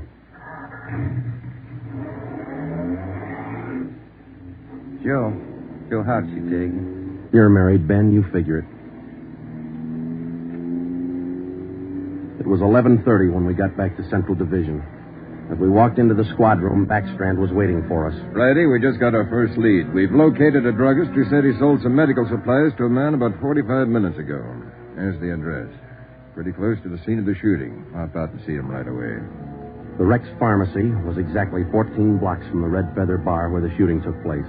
Rex Pharmacy was like your corner drugstore, complete with apothecary jars and shower curtains. The druggist was the same little man who's been prescribing sulfur and molasses since you were a kid in school. just about ready to close. What can I do for you, gentlemen? We're from the police department. I've been halfway expecting you fellows. We got a report that you sold some medical supplies to a man about an hour ago. Yes, sir, that's right. It's like I was telling those other officers that were here a while ago. There was something funny about that little fellow. How you mean? Well, for one thing, he came in here sweating quite a bit. Of course, it's a warm night, but he seemed terribly nervous. Anybody with him? No, he was all by himself. What did he buy? Well, it wasn't so much what he bought, but how much. What do you mean? You know how most people buy iodine, a little 10-cent bottle. He bought a couple of pints. Then there was all that gauze and adhesive tape. Bought enough to repair a small army. Cotton, box of swabs. Then he asked me something that made me wonder. What was that? Asked me if I had something to probe with. That's just the way he said it. Something to probe with. I asked him, what do you want to probe for? What'd he say? Said a splinter. I told him a sewing needle would do the trick. He said forget it, and then he paid me and walked out. Uh-huh. Could you describe the man? He's a small man, dark. Like I said, awful nervous. You think you could identify him? Oh, sure I could. If I ever saw him again. Well, did he leave on foot, or was there a car outside? Left in a cab, parked right out in front. Couldn't miss it. Did you happen to take down the license number? Well, no, I didn't. But I did jot down the taxicab number. Would that help? Taking down cab numbers isn't exactly in a druggist's line, but because he had the presence of mind to do that one small thing, we accomplished in 10 minutes what could have well taken as many weeks. Maybe with this small wedge, we could do what Backstrand wanted us to do, get the killers before another sunrise. Well, it was close to midnight when we stepped into the drugstore phone booth. I called the cab company, got the night supervisor. I gave him the number of the cab, and he checked his location chart. Cab 375 was operating out of a stand at Wilshire and Greenhaven. He was the right driver, and he remembered the fare. Sure, I know who you mean. A little guy seemed in a big hurry. It was a long fare, though. I took him out to Inglewood. Wait till I check my log sheet. I'll give you the exact address.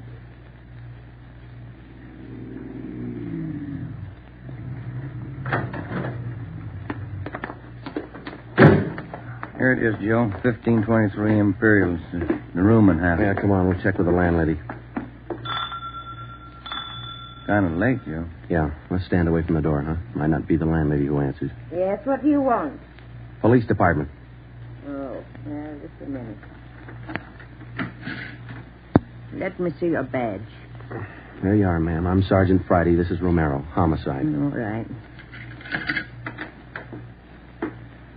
Now, what do you want? I run a good, clean rooming house It's here. not the house, lady. It's one of your tenants. Which one? That's what we want you to help us on. Look, do you men know what time it is? Come back here in the morning. Sorry, this can't wait till morning. Well, I'm not going to invite you in. We'll talk right here on the porch and keep your voices down. My tenants work during the day. Whatever you say, ma'am. Now, what is it you want to know? We're looking for a small, dark man. Well, I got 3 here. Could fit that description. No, he came in late tonight, about 45 minutes ago. I wouldn't know about that. I don't spy on my people. This is very important. You'll have to keep your voices down. Sorry. He's dark and he's small. Why didn't you say he was dark? You must mean Mr. Tyndall. What's he done? What's his room number? He's in room 10, but I can't allow you to tramp up and down the stairs at this hour. You'll wake all my roomers. We'll be as quiet as he wants us to be. Now, what do you mean by that? Is there going to be trouble? I don't know, lady. Where do we find number 10? The end of the hall, last room on the right, and keep your voices down. If you'll just wait in your room, lady, we'll call you for once. Okay, here we are. If I keep the door clear, Ben, we might have trouble. Think they all in there? We'll know in a minute.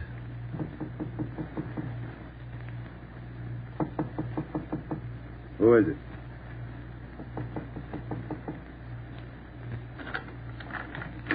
What do you want?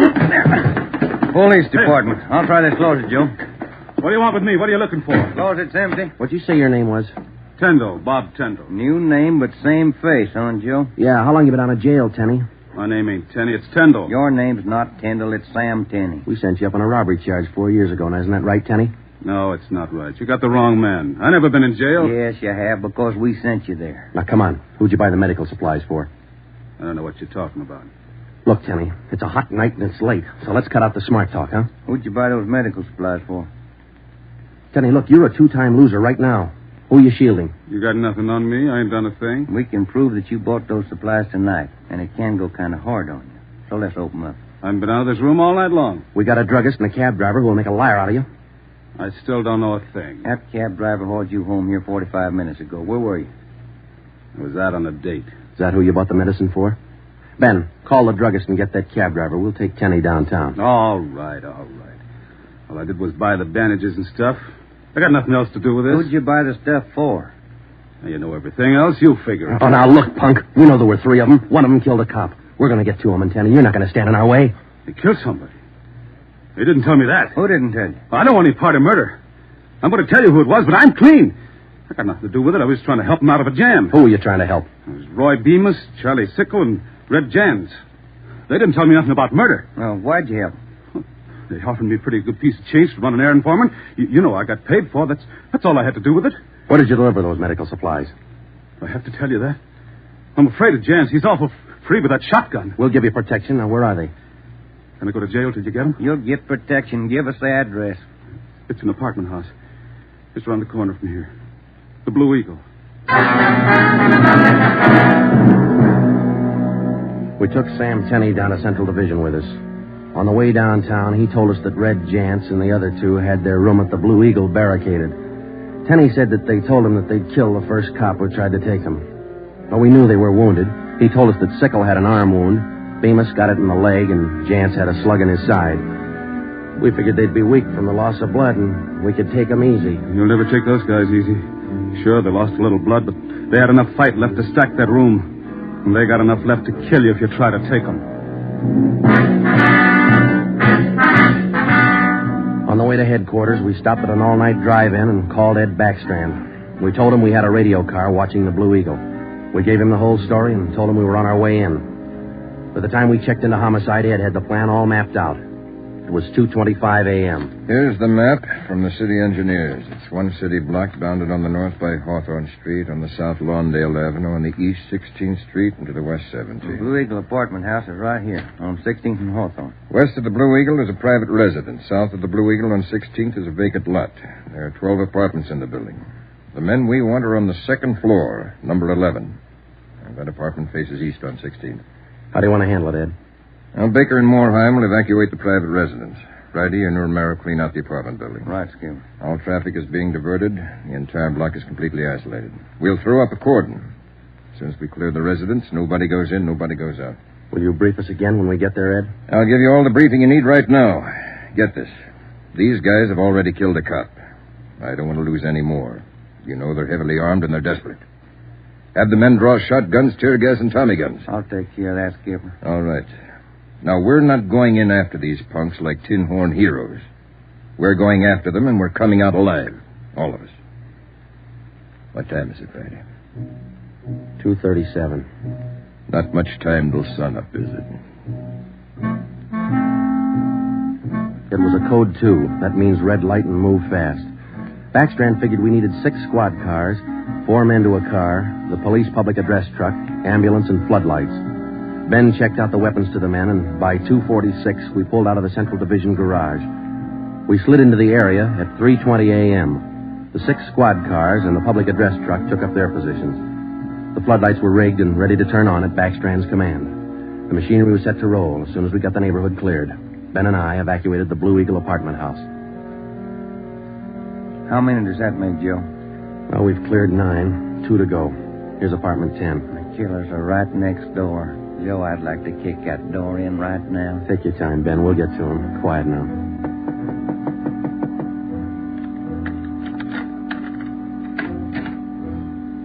Yeah, what is it? Police department. May we come in? Yeah, of course. What's the trouble? No trouble. We're evacuating the building. Now, we'll have to ask you to leave by the back door. We'll notify you when to return. Please leave quietly and lock your door. What's going on? No time to explain. Thank you very much for your cooperation. Okay, now, we'll skip 11 and go to 12. Yeah.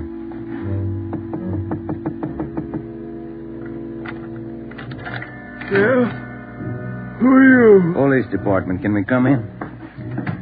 Sorry to disturb you at this hour. We're evacuating the building. Please hurry and leave quietly by the back door. You'll be notified when to return. Lock your door when you leave, thank you. It was 4:10 a.m. Everything was set now. The neighborhood was completely cleared. The entire block was empty except for apartment 11 on the second floor of the Blue Eagle. I left Ben to watch the door of apartment 11. I went downstairs and across the street to join the rest of the men. It was Ed Backstrand's show from here on. That's it, Ed. All set. Baker, Morheim, all clear? All clear, Chief. Baker, you and Morheim take 3 men and cover the rear of the building. Right. Is that detail covered Hawthorne Street? They're all set, Ed. How about the vacant lot? Taken care of. The rest of you men? Yeah.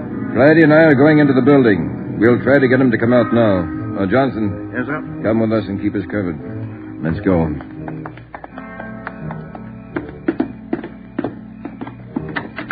Apartment 11's up at the head of the stairs, Ed. Right. Any action, Romero? Not a thing, Skipper. Keep down, all of you. I'll try to get him out. Gents, Bemis, Sickle, you're all alone. The building's clear. Come on out with your hands behind your head. Come on out, gents, or we'll come in and get you. You hear me? I hear you, Ed. Come on, let's get out to the street. Johnson, cover that door and be careful. Keep down. Right, Chief. Friday, Romero, come with me. We left Sergeant Johnson to watch the door, and we ran out on the 16th Street and ducked down behind the police sound truck. The floodlights hit the side of the building. Backstrand grabbed the microphone. Gents, Bemis, Sickle, you've got 30 seconds to come down out of that room. Walk out backwards with your hands behind your head. Stay together. Don't fan out. 30 seconds, gents. They're making it tough, Ed. Romero, lob some tear gas through that window. Right, Skipper. Come on out, Bemis. We're giving you a chance. That's more than you gave that cop in the bar. Come on out. That's Jance, Ed. He isn't coming out. They must have got Johnson because they're in another room. Shoot the gas in there. That's not going to get him out, Ed. Give it time, Friday. Burn those floodlights in up there. Friday, rake that second floor with the Tommy gun. Let's keep them in one room. Right. Hold your fire, Friday. George, give us a couple of masks. Ben and I are going in. The rest of you men concentrate your fire on those 2 rooms. Hit them down! Here's your mask, Joe. Let's go. Come on.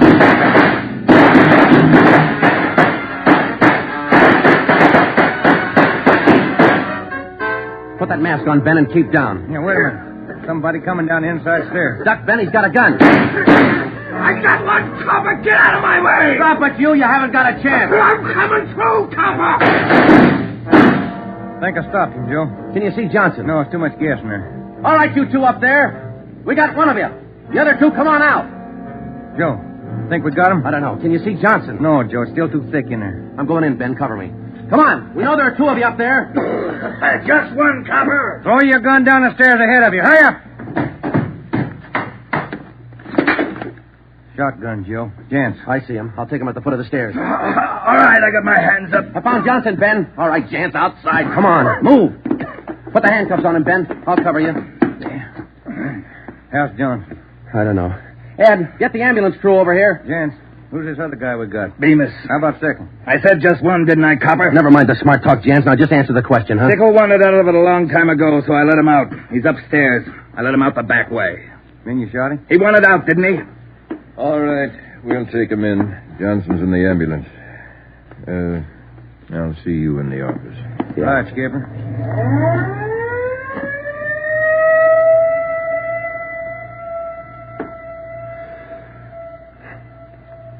How about a smoke, huh? No. Yeah. Here you go. Backstrand said he didn't want those men to see another sunrise. Yeah. 5 minutes to 5, Joe. Sun ought to be up. Yeah. But look, Ben. It's cloudy. Guess we'll never know, huh?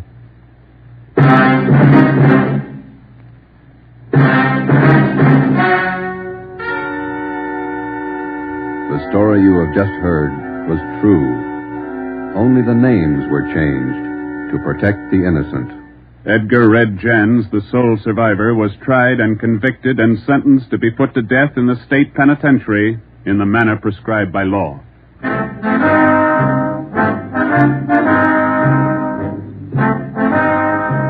You have just heard the fourth in a new series of authentic cases from official files. Technical advice for Dragnet comes from the office of C.B. Horrell, Chief of Police, Los Angeles Police Department. Tonight's program is dedicated to Radio Car Patrolman Forrest E. Sawyer of the Denver, Colorado Police Department, who, on the evening of March 8, 1937, gave his life so that yours might be more secure.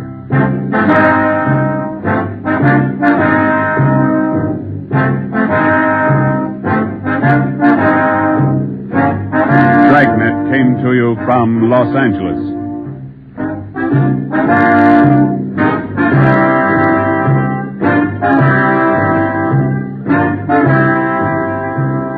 This is NBC, the national broadcasting company.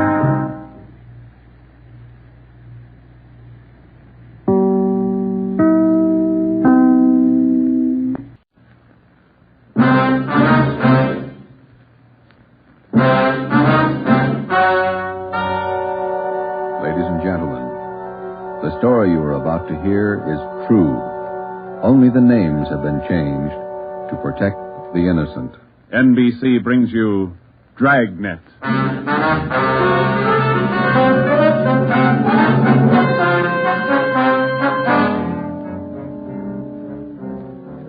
You're a detective sergeant. You're assigned to homicide. Somewhere in the tangled web of your city, there's a killer on the loose. A young woman has been brutally murdered. The weapon, a steel bludgeon. Your job is to get him. Dragnet, the documented drama of an actual crime, investigated and solved by the men who unrelentingly stand watch on the security of your home, your family, and your life. For the next 30 minutes, in cooperation with the Los Angeles Police Department, you will travel step by step on the side of the law through an actual case from official police files. From beginning to end, from crime to punishment. Dragnet is the story of your police force in action.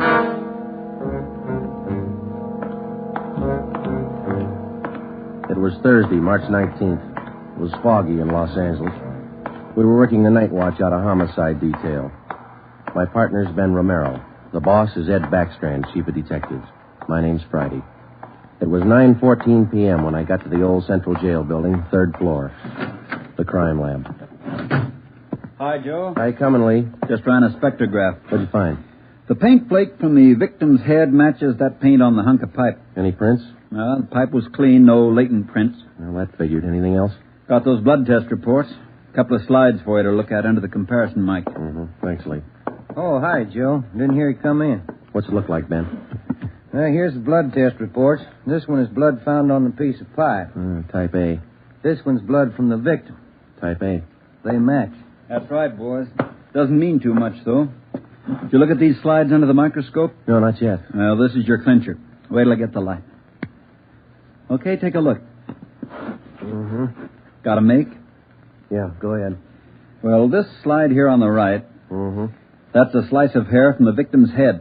On the other slide is hair found on the steel pipe. Yeah? She had wavy hair. Both specimens are flat. Same hair, Joe. You got anything on that piece of pipe, Lee? Nothing. Just ordinary steel pipe. 14 inches long. What else you got? The plaster impressions of those footprints we found by the body. Here they are. Crepe soled? Tennis shoes, new ones, size 9, good impression. Ground was soft. Man about 150 pounds, according to the length of stride, roughly about 5 feet 10 inches tall. Yeah, new shoes, all right. You can still read the manufacturer's label. That's right, made by the Sport King Company. Well, that's something to follow up. Yeah, sure, you could start with the tennis courts. Only about 1,000 or so in L.A. Maybe you'd rather track down the brand. These particular tennis shoes are the biggest sellers in the country. Yeah. Where'd you like to start, Minneapolis or Pullman, Washington? What about that glove? Yeah, you might look for a missing glove. Yeah. They go well with the shoes, just about as common. White cotton work gloves with a blue top. Here's the right glove. You find the left one. Blood on the glove? Type A. Well, that's good evidence, Jones, but where's the lead? Now, look, I don't ask you to pay my parking tickets. You want to see blow-ups? Okay. Right over here. Yeah. This is the vacant lot where they found the body. Yeah, that's right. Here's a close-up of her showing the location of the murder weapon, the glove, and the footprints relative to the position of the body. Looks as bad as yesterday. Sure did work her over, didn't he? The rest of these are morgue shots. Interested? No, I checked them this morning. Once is enough, Lee. Yeah, that winds it, boy. You want to go over the stuff in her purse again? You find anything more? No, nothing you haven't seen already. The usual. Makeup, comb, barrette. That's a hair clip. Mm-hmm. Few cheap stones in it. Loose change, a quarter, nickel, few pennies. Her ID card. Yeah. Helen Corday. 33 Naomi Place. Age 21. 21. That's not very old, is it, Lee? Not to die. No.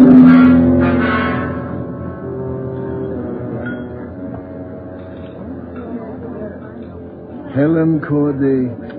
Who could kill Helen Corday? Why? Why do you say that, Mr. Meyer? People kill for money. They kill for love. Helen Corday had none of these. No boyfriend? Nothing here. No, she was a good worker. 5 different waitresses the union sends me 1 month. 5! Did the union send Helen to you? Oh, sure. All the girls come from the union, but none like Helen. Oh, she was sweet, honest, and courteous. Mr. Meyer, did you know anything about her personal life? Only that she was a good worker. Everything else she took home with her from this place. Did she ever mention any men to you? Anyone at all? No gentleman, not one. No. How much money did she make here? I paid her $26.50 a week, every Tuesday. Not much salary for so much work, but the tips are very good here. Nice customers. Mm-hmm. Nice This her home address, 33 Naomi Place? 33 Naomi, yeah, that's right, yeah. Thank you very much, Mr. Meyer, for your time. I wonder what kind of a person does things like that. Who could kill Helen Corday? Everybody liked Helen. Helen Corday? I never liked her. Come on in the office, boys, where we can talk. Never liked her because I never knew her. You the head of the union? Not just a steward. I know most of the girls. This Corday girl, what'd she look like? Small brunette, about 5'3". Here's a picture. Yeah. Pretty girl, wasn't she? Oh, sure. Placed her out at Otto's place. Nice little Dutch fella. Otto Meyer. That's right. He seemed to think quite a lot of her. Yeah, she was a fine worker. Oh, sure. Always right up on her dues. Paid all the assessments right on time. Thought you said you didn't know her. Well, not right off, I didn't. But when you showed me that picture there, placed her right away. You know anything about her personal life? Hey, wait a minute. Why all these questions? Helen Corday was murdered last night. Oh. Who did it? You know anything about her personal life? Well, you can see my position, Sergeant. 1,200 girls. Check them in, check them out. Just names to me till I see a picture of them. You wouldn't know if she had any boyfriends here in the union? Waiters, busboy? That I wouldn't know. Like I tell you, Sergeant, I never knew Helen Corday. Sure, I knew Helen Corday. Gus plays a nice piano, huh, Sergeant? Yeah. I read about it in the paper this morning. How long you been selling pianos here at this place? About as long as I knew Helen. 3 years. How'd you find me? Helen's landlady, we talked to her yesterday. She told us you worked here at this piano store. Oh. It's funny, isn't it? What's funny? See Gus over there? That fellow demonstrating the piano? A few weeks ago, I made a deal with him to give Helen piano lessons. I figured it would help her with her singing lessons. Wanted to be a singer, you know. Did Helen know that fellow, Gus? No, she never met him. Who gave her the singing lessons, Miss Olson? She took from Ostrander. Paul Ostrander out on Melrose. A lot of movie people used to take from him. What do you know about her personal life? How do you mean? Does she have any boyfriends? Well, yes. You don't seem sure, Miss Olson. Well, it's just that I don't know. I never asked Helen. But she did have a few dates with Paul Ostrander. I don't think she was serious. How about Ostrander? Gee, I don't know, Sergeant. I don't want to involve anybody. You want to help us find the killer, don't you? Yes, but if you're thinking Paul Ostrander did it, no, I'm sure he didn't kill her.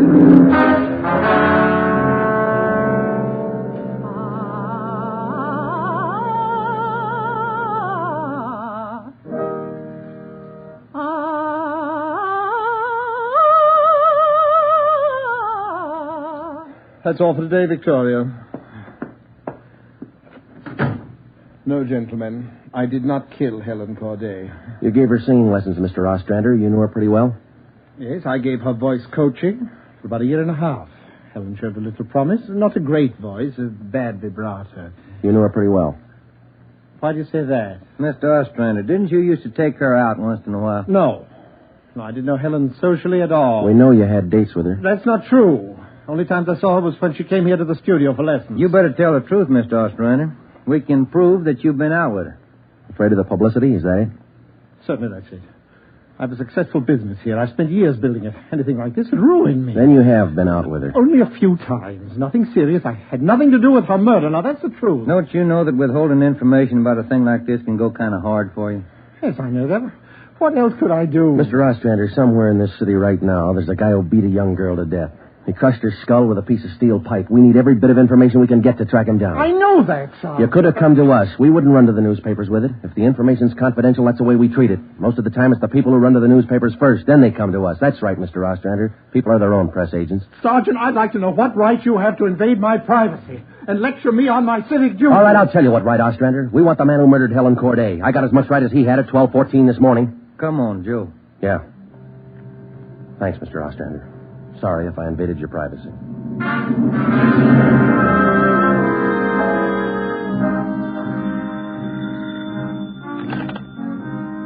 Chief of Detectives orders. Helen. No, I'm sorry, ma'am. You got the wrong extension. Try 2511. You're welcome. Nice right here, Romero. Chief's been looking for you. Thank you, Mike. Come on, Joe. Yeah. Hello, Joe. Ben. Sit down. What'd you get? A notebook full of notes. A crime lab full of evidence. Nothing to tie them together. These some of the people you interviewed? Yeah, those and about a dozen more we didn't even take notes on. It's hard to figure, Skipper. Everybody seemed to like this girl. Helen Corday. No known relatives. Single, unattached girl, living all alone in the city. Few friends and no enemies. None we can find anyway. Are you satisfied that all the people you interviewed are in the clear? Well, if we're going to stick to the simple robbery motive, we are. The kind of money Helen Corday made wouldn't interest those people. How are you doing on the outside leads? Nothing. If we could just find one hole someplace, anything. All right, now look. You've got a lab full of evidence across the street. You've got a book full of names here. You've got the pieces. Now fit them together. They just don't add. Well, go over them and keep going over them until they do add. Anything from the informants? No, nothing so far. No tips on anybody that's been dough heavy lately. Nobody shooting off their mouth. The guy we want won't advertise. Figures himself a pretty smooth operator. But he probably made a mistake somewhere along the line. We'll find it. Got a hot shot, Ed. Yeah? 3220 Casino. Woman. Probable attack. All right, Friday. You and Ben run it down. We ran down the hot shot call for 3220 Casino. Turned out to be a typical dead-end lead. Her name was Mrs. Lillian Horn. For the past 5 years, Mr. Horn had been paid regularly on Wednesdays. He spent all day Thursday drinking up his paycheck and beating his wife. The call had no connection with the Corday murder. We made the usual call into communications. Unit 80K to Control 1, 80K to Control 1. Control 1 to 80K, go ahead. On that probable attack, 3220 Casino, Code 4. 80K, roger. 80K to Control 1, KMA 367. That was the beginning. For the next 3 days, we followed up every lead and every call, but they were all blind. All units were alerted, and they had as much information on the killer of Helen Corday as we did. Ben and I cruised throughout the entire Central Division. We covered every probable call that might have some connection with the murder. Attention, Unit 41R. 1654 Swanson Terrace, a woman, victim of probable attack, Code 3. Unit 41R. It didn't make any difference what the call was. If there was a possibility it might tie in with the Corday murder, we ran it down. We made it a 24-hour job. So far, if the killer made a mistake, we hadn't been able to find it. The Corday funeral was on Monday. They were all there. The girl's landlady, the voice teacher Ostrander, the girlfriend Marie Olson, the man from the union, and her boss Otto Meyer. But nobody else we hadn't checked. That was Monday afternoon. Monday night, we went back to the old routine, tracking calls during the night in the squad car, picking up small threads that led nowhere. 3 more days of the same thing. Thursday morning, 1 week after we found Helen Corday's body, we got an anonymous phone tip. I know who killed Helen Corday. His name's George Barlow. He lives at 418 White Oak Avenue. He used to date her up all the time. Get him and you've got the murderer. We checked George Barlow and about 10 others just like him. None of them knew Helen Corday. Saturday night, Ben and I were back in the squad car cruising the Central Division. Saturday night's a good night for robbery. By 10 p.m., we'd run down 4 various calls. 123, code 1. 123, roger. 12G, call your station. Unit 13R, 1254 Tower Road. A woman screaming. Investigate the trouble. Code 2. Let's handle that one, Ben. Yeah, okay. I'll notify communications. Unit 80K to Control 1. 80K to Control 1. Control 1 to Unit 80K. Go ahead. On your 1254 Tower Road call, we're in the vicinity. We will handle. 80K, roger. 80K to Control 1, KMA 367. Let's go, Ben. Control 1 to 13R. Disregard your last call. Handled by 80K. Yeah, it should be right about here. Oh, here it is. 1254. That man is trying to kill me. He's running down the street. Where? He's getting to that corner street. He's trying to kill me. Come on. Where'd he go, Joe? Turn right at the next corner. That's him up ahead. He's got a good lead on us. Hit the siren. He's gaining, Joe. Took a left at the next corner. Oh, he isn't going to stop. Close in as tight as you can, Ben. Down to the floor now. Swing out to the left a little. I'm going for his tires. Right. All right, that'll slow him down. Pull up on him. Yeah. All right, you. Keep both hands on that wheel and get over to the curb. Cover me, Joe. Right. Out of that car, mister. Shake him down. Hey, take it easy, will you? I haven't got a gun. Put the cuffs on him. Hey. Well, you boys work fast. What am I do with the gas chamber? Just save that, mister. It's pretty rough treatment for speeding. All right, come on, you. Look, I got a right to know where you're taking me. What's the charge? We'll let the girl tell you. What girl? You just sit there and be quiet, huh? Oh, I know where you're going. The place back on Tower Road. Well, I asked to use the phone. The girl slammed the door in my face. I don't know what you cops are trying to prove. I just wanted to use the phone, that's all. I even tried to scare her a little. I told her I'd hit her over the head if she didn't let me use the phone. It's a laugh, huh? All right, you get out. Yeah, I suppose so. Get out. Hey. I got nothing to hide. That little girl's going to lie. You know that, don't you? Who's there? Police officer. It's the man. That's him. He's trying to kill me. His full name's Frank Philip Larson. They had no previous record. This the girl's report? Yeah, that's it, Skipper. Judy Scott. How old is she? He's 19. He's a babysitter. Real tough boy, isn't he? Forced his way into the house, beat her about the neck and arms. A tire iron. We found it in his car. Jones is running it through the crime lab. Asked her if she had any money. She told him no. Struck her again. Where's this Larson live? Hotel out near Santa Monica. He's a clothing salesman, Ed. Works for a big men's store, Burns and Company. According to the house book sales record, he bought a pair of tennis shoes 2 weeks ago. Weighs 158 pounds, 5 foot 11 inches. Tennis shoes are missing. They're not in his hotel room, and he's not wearing them. What else did you find? A rhinestone. You mean a pin? No, just a small loose stone recovered from the rug in Larson's room. Crime lab got it? Working on it now. Ed, I think...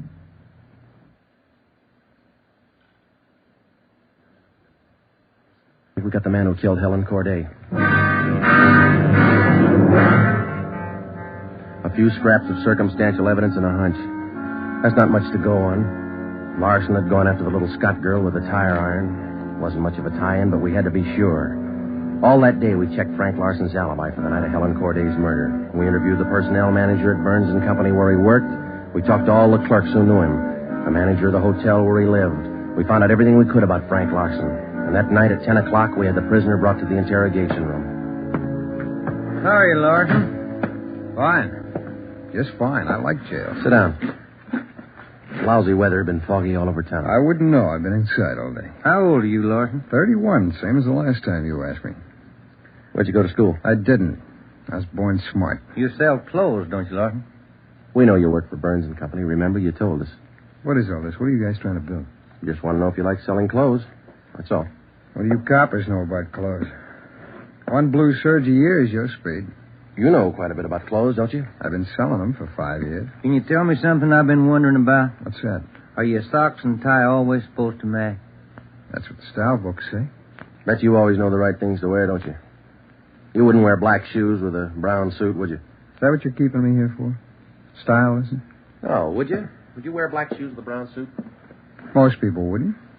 Bet you wouldn't wear brown shoes with a tuxedo either. I've been smoking too much. You got a glass of water? Oh, yeah, sure.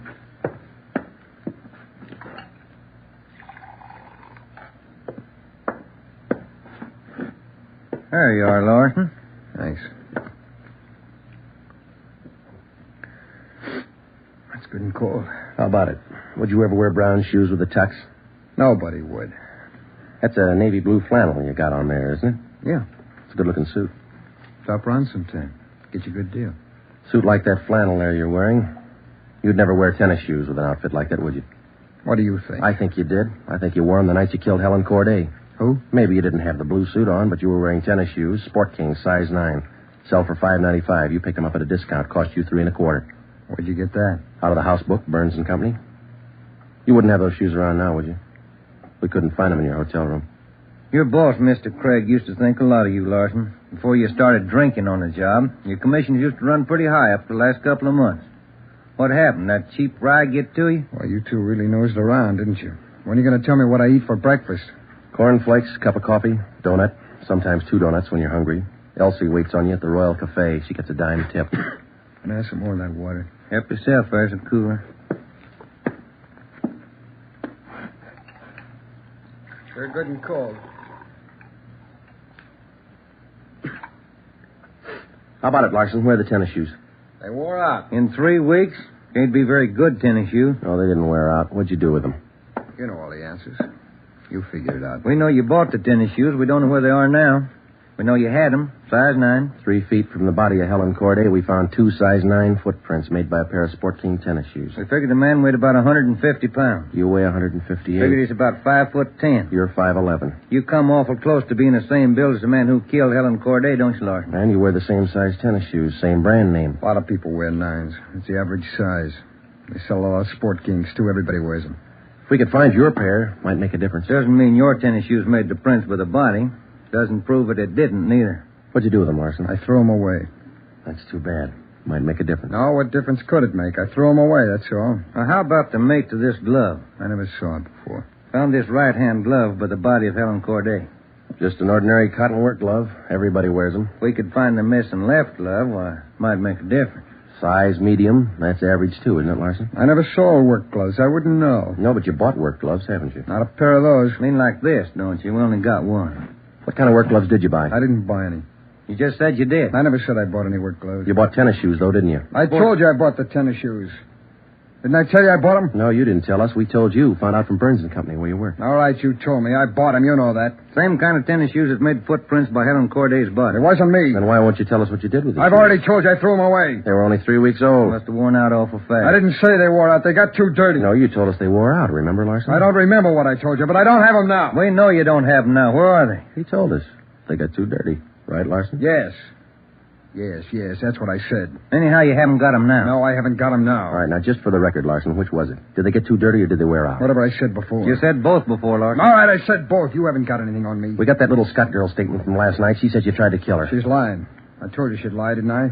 I only wanted to use the phone. She says you hit her with a tire iron. Did you hit her with that iron? No, I only tried to scare her. I didn't hit her with anything. Then how'd you get those marks around her neck and arm? Police doctor says they were made by that tire iron. I don't care what your doctor says. I didn't hurt her. Now, what do you mean, Larson? You didn't hurt her or you didn't hit her with that tire iron? Neither one. I just wanted to use her phone. How'd you know she had a phone? I didn't know she had a phone. I just went up to find out. To find out what? To find out if I could use her phone. Thought you said you didn't know if she had a phone. I don't know anything the way you twist everything around. Sorry, Larson. We only want the truth. How about a cigarette? Yeah, I could use one. Here's the light. Larson, where were you Wednesday night, March 18th? How many times are you going to ask me that same question? Just want to make sure we got it right. I told you this morning. I went to a show. I got out about 11, had a beer, and I went home. What time did you get home? About 11:30. Did you stay home? I went to bed. What'd you see at the show? I never remember the names. You ought to try to remember this, and it's pretty important. Oh, it was a deluxe theater. It was Spencer Tracy and something. What was on when you walked in? The news. I never go in the middle of a picture. Neither do I. Spoils them for me. Yeah, that's right. The girl in the box office doesn't remember seeing you go in. She know. It was Keno night. There was a big crowd. Did you win anything? I never do. Anybody hit the jackpot? I don't remember. They give away a lot of money at those neighborhood theaters. I always remember who hits the jackpot. Well, all right, you do. I don't. Do you remember if anybody won the jackpot? I told you, no. Did they have a jackpot at that show? I guess they do. I don't know. You knew it was Keno night. You should know if they had a jackpot. Maybe they had a jackpot. I don't know. I went out for a smoke. You said the cartoon was on when you walked in. Why do you always twist what I say? I told you the news was on when I went in. You remember anything about the newsreel? It was 10 days ago. How do I know it was in it? I only know it was a newsreel. That's all. You're lying, Larson. We checked your alibi. The manager of the theater had to cut the newsreel Wednesday night because the show was running long with Keno night. You didn't go to the show Wednesday night, did you? All right, maybe I didn't. I don't remember. What's the difference? The difference is you could have been in that vacant lot the same night, the night Helen Corday was murdered. I didn't kill her. You can't prove I did. Interrogation room Friday. Hiya, Jones. It did, huh? You're positive. Yeah, okay. Thanks, Lee. Sure you don't want to tell us what you did with those tennis shoes? I'm not going to go back over all that. I've told you guys all I'm going to tell you. You know how the Corday girl was murdered? How would I know? I don't know anything about it. She was on her way home from work, as usual, about midnight. Of course, you were home in bed about that time. But you didn't go to the show that night, Larson. On her way home, Helen Corday always took a shortcut across a vacant lot.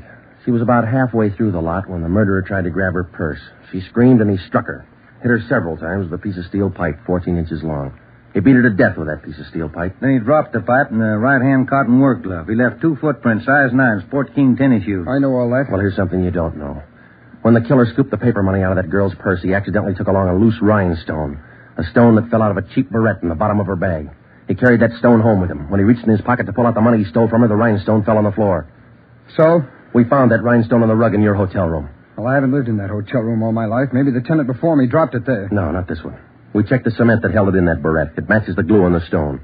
No, Larson, that rhinestone came from the hair clip that Helen Corday wore before she was murdered. And that's enough to take you to the district attorney with. What am I supposed to say? We want you to tell us the truth. Why did you kill Helen Corday? Yeah. You want the sandwiches and coffee now, Sergeant? Bring them in, Mike. Looks like we're going to be here a long time. Yeah, I brought you ham, cheese, and liverwurst, and some fruit. Coffee's black, cream and sugar on the side. Thank you, Mike. Ah, it looks good. What kind you want, Larson? Ham, cheese, or liverwurst? Oh, you're not hungry? Okay. Sandwich, Joe? No, thanks. I think I'll have an apple, huh? Yeah. Okay. I fixed you a plate there, Larson. Coffee's right here. It's a fine apple. Nice and fresh. This a Washington apple? Yeah, I don't know. Is that coffee hot enough? Yeah, that's fine. Where'd Mike pick these up? Well, across the street. Eddie's? Yeah, Oh, it tastes good. Well, drink your coffee anyway, Larson. It's getting cold. All right! I didn't want to kill her. She screamed and I hit her. All I wanted was her purse. That's all I wanted. She wouldn't give to me. She had to fight back, so I hit her. I didn't want to kill her. All she had to do was give me the purse and I wouldn't have hurt her. I was drinking and I didn't know what I was doing.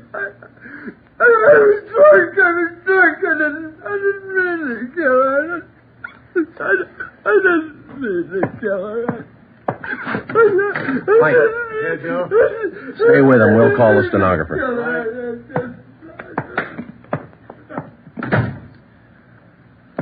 See you tomorrow, Joe. Good night. Yeah. Sour racket, huh?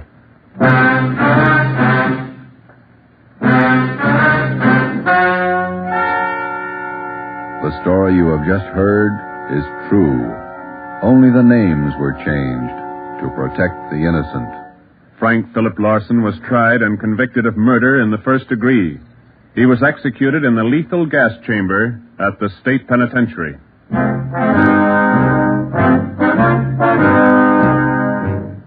You have just heard the fifth in a new series of authentic cases from official files. Technical advice for Dragnet is furnished by the Los Angeles Police Department. Tonight's program is dedicated to Police Officer Charles A. Brady of the Chicago, Illinois Police Department, who on the night of September 2nd, 1945, gave his life so that yours might be more secure.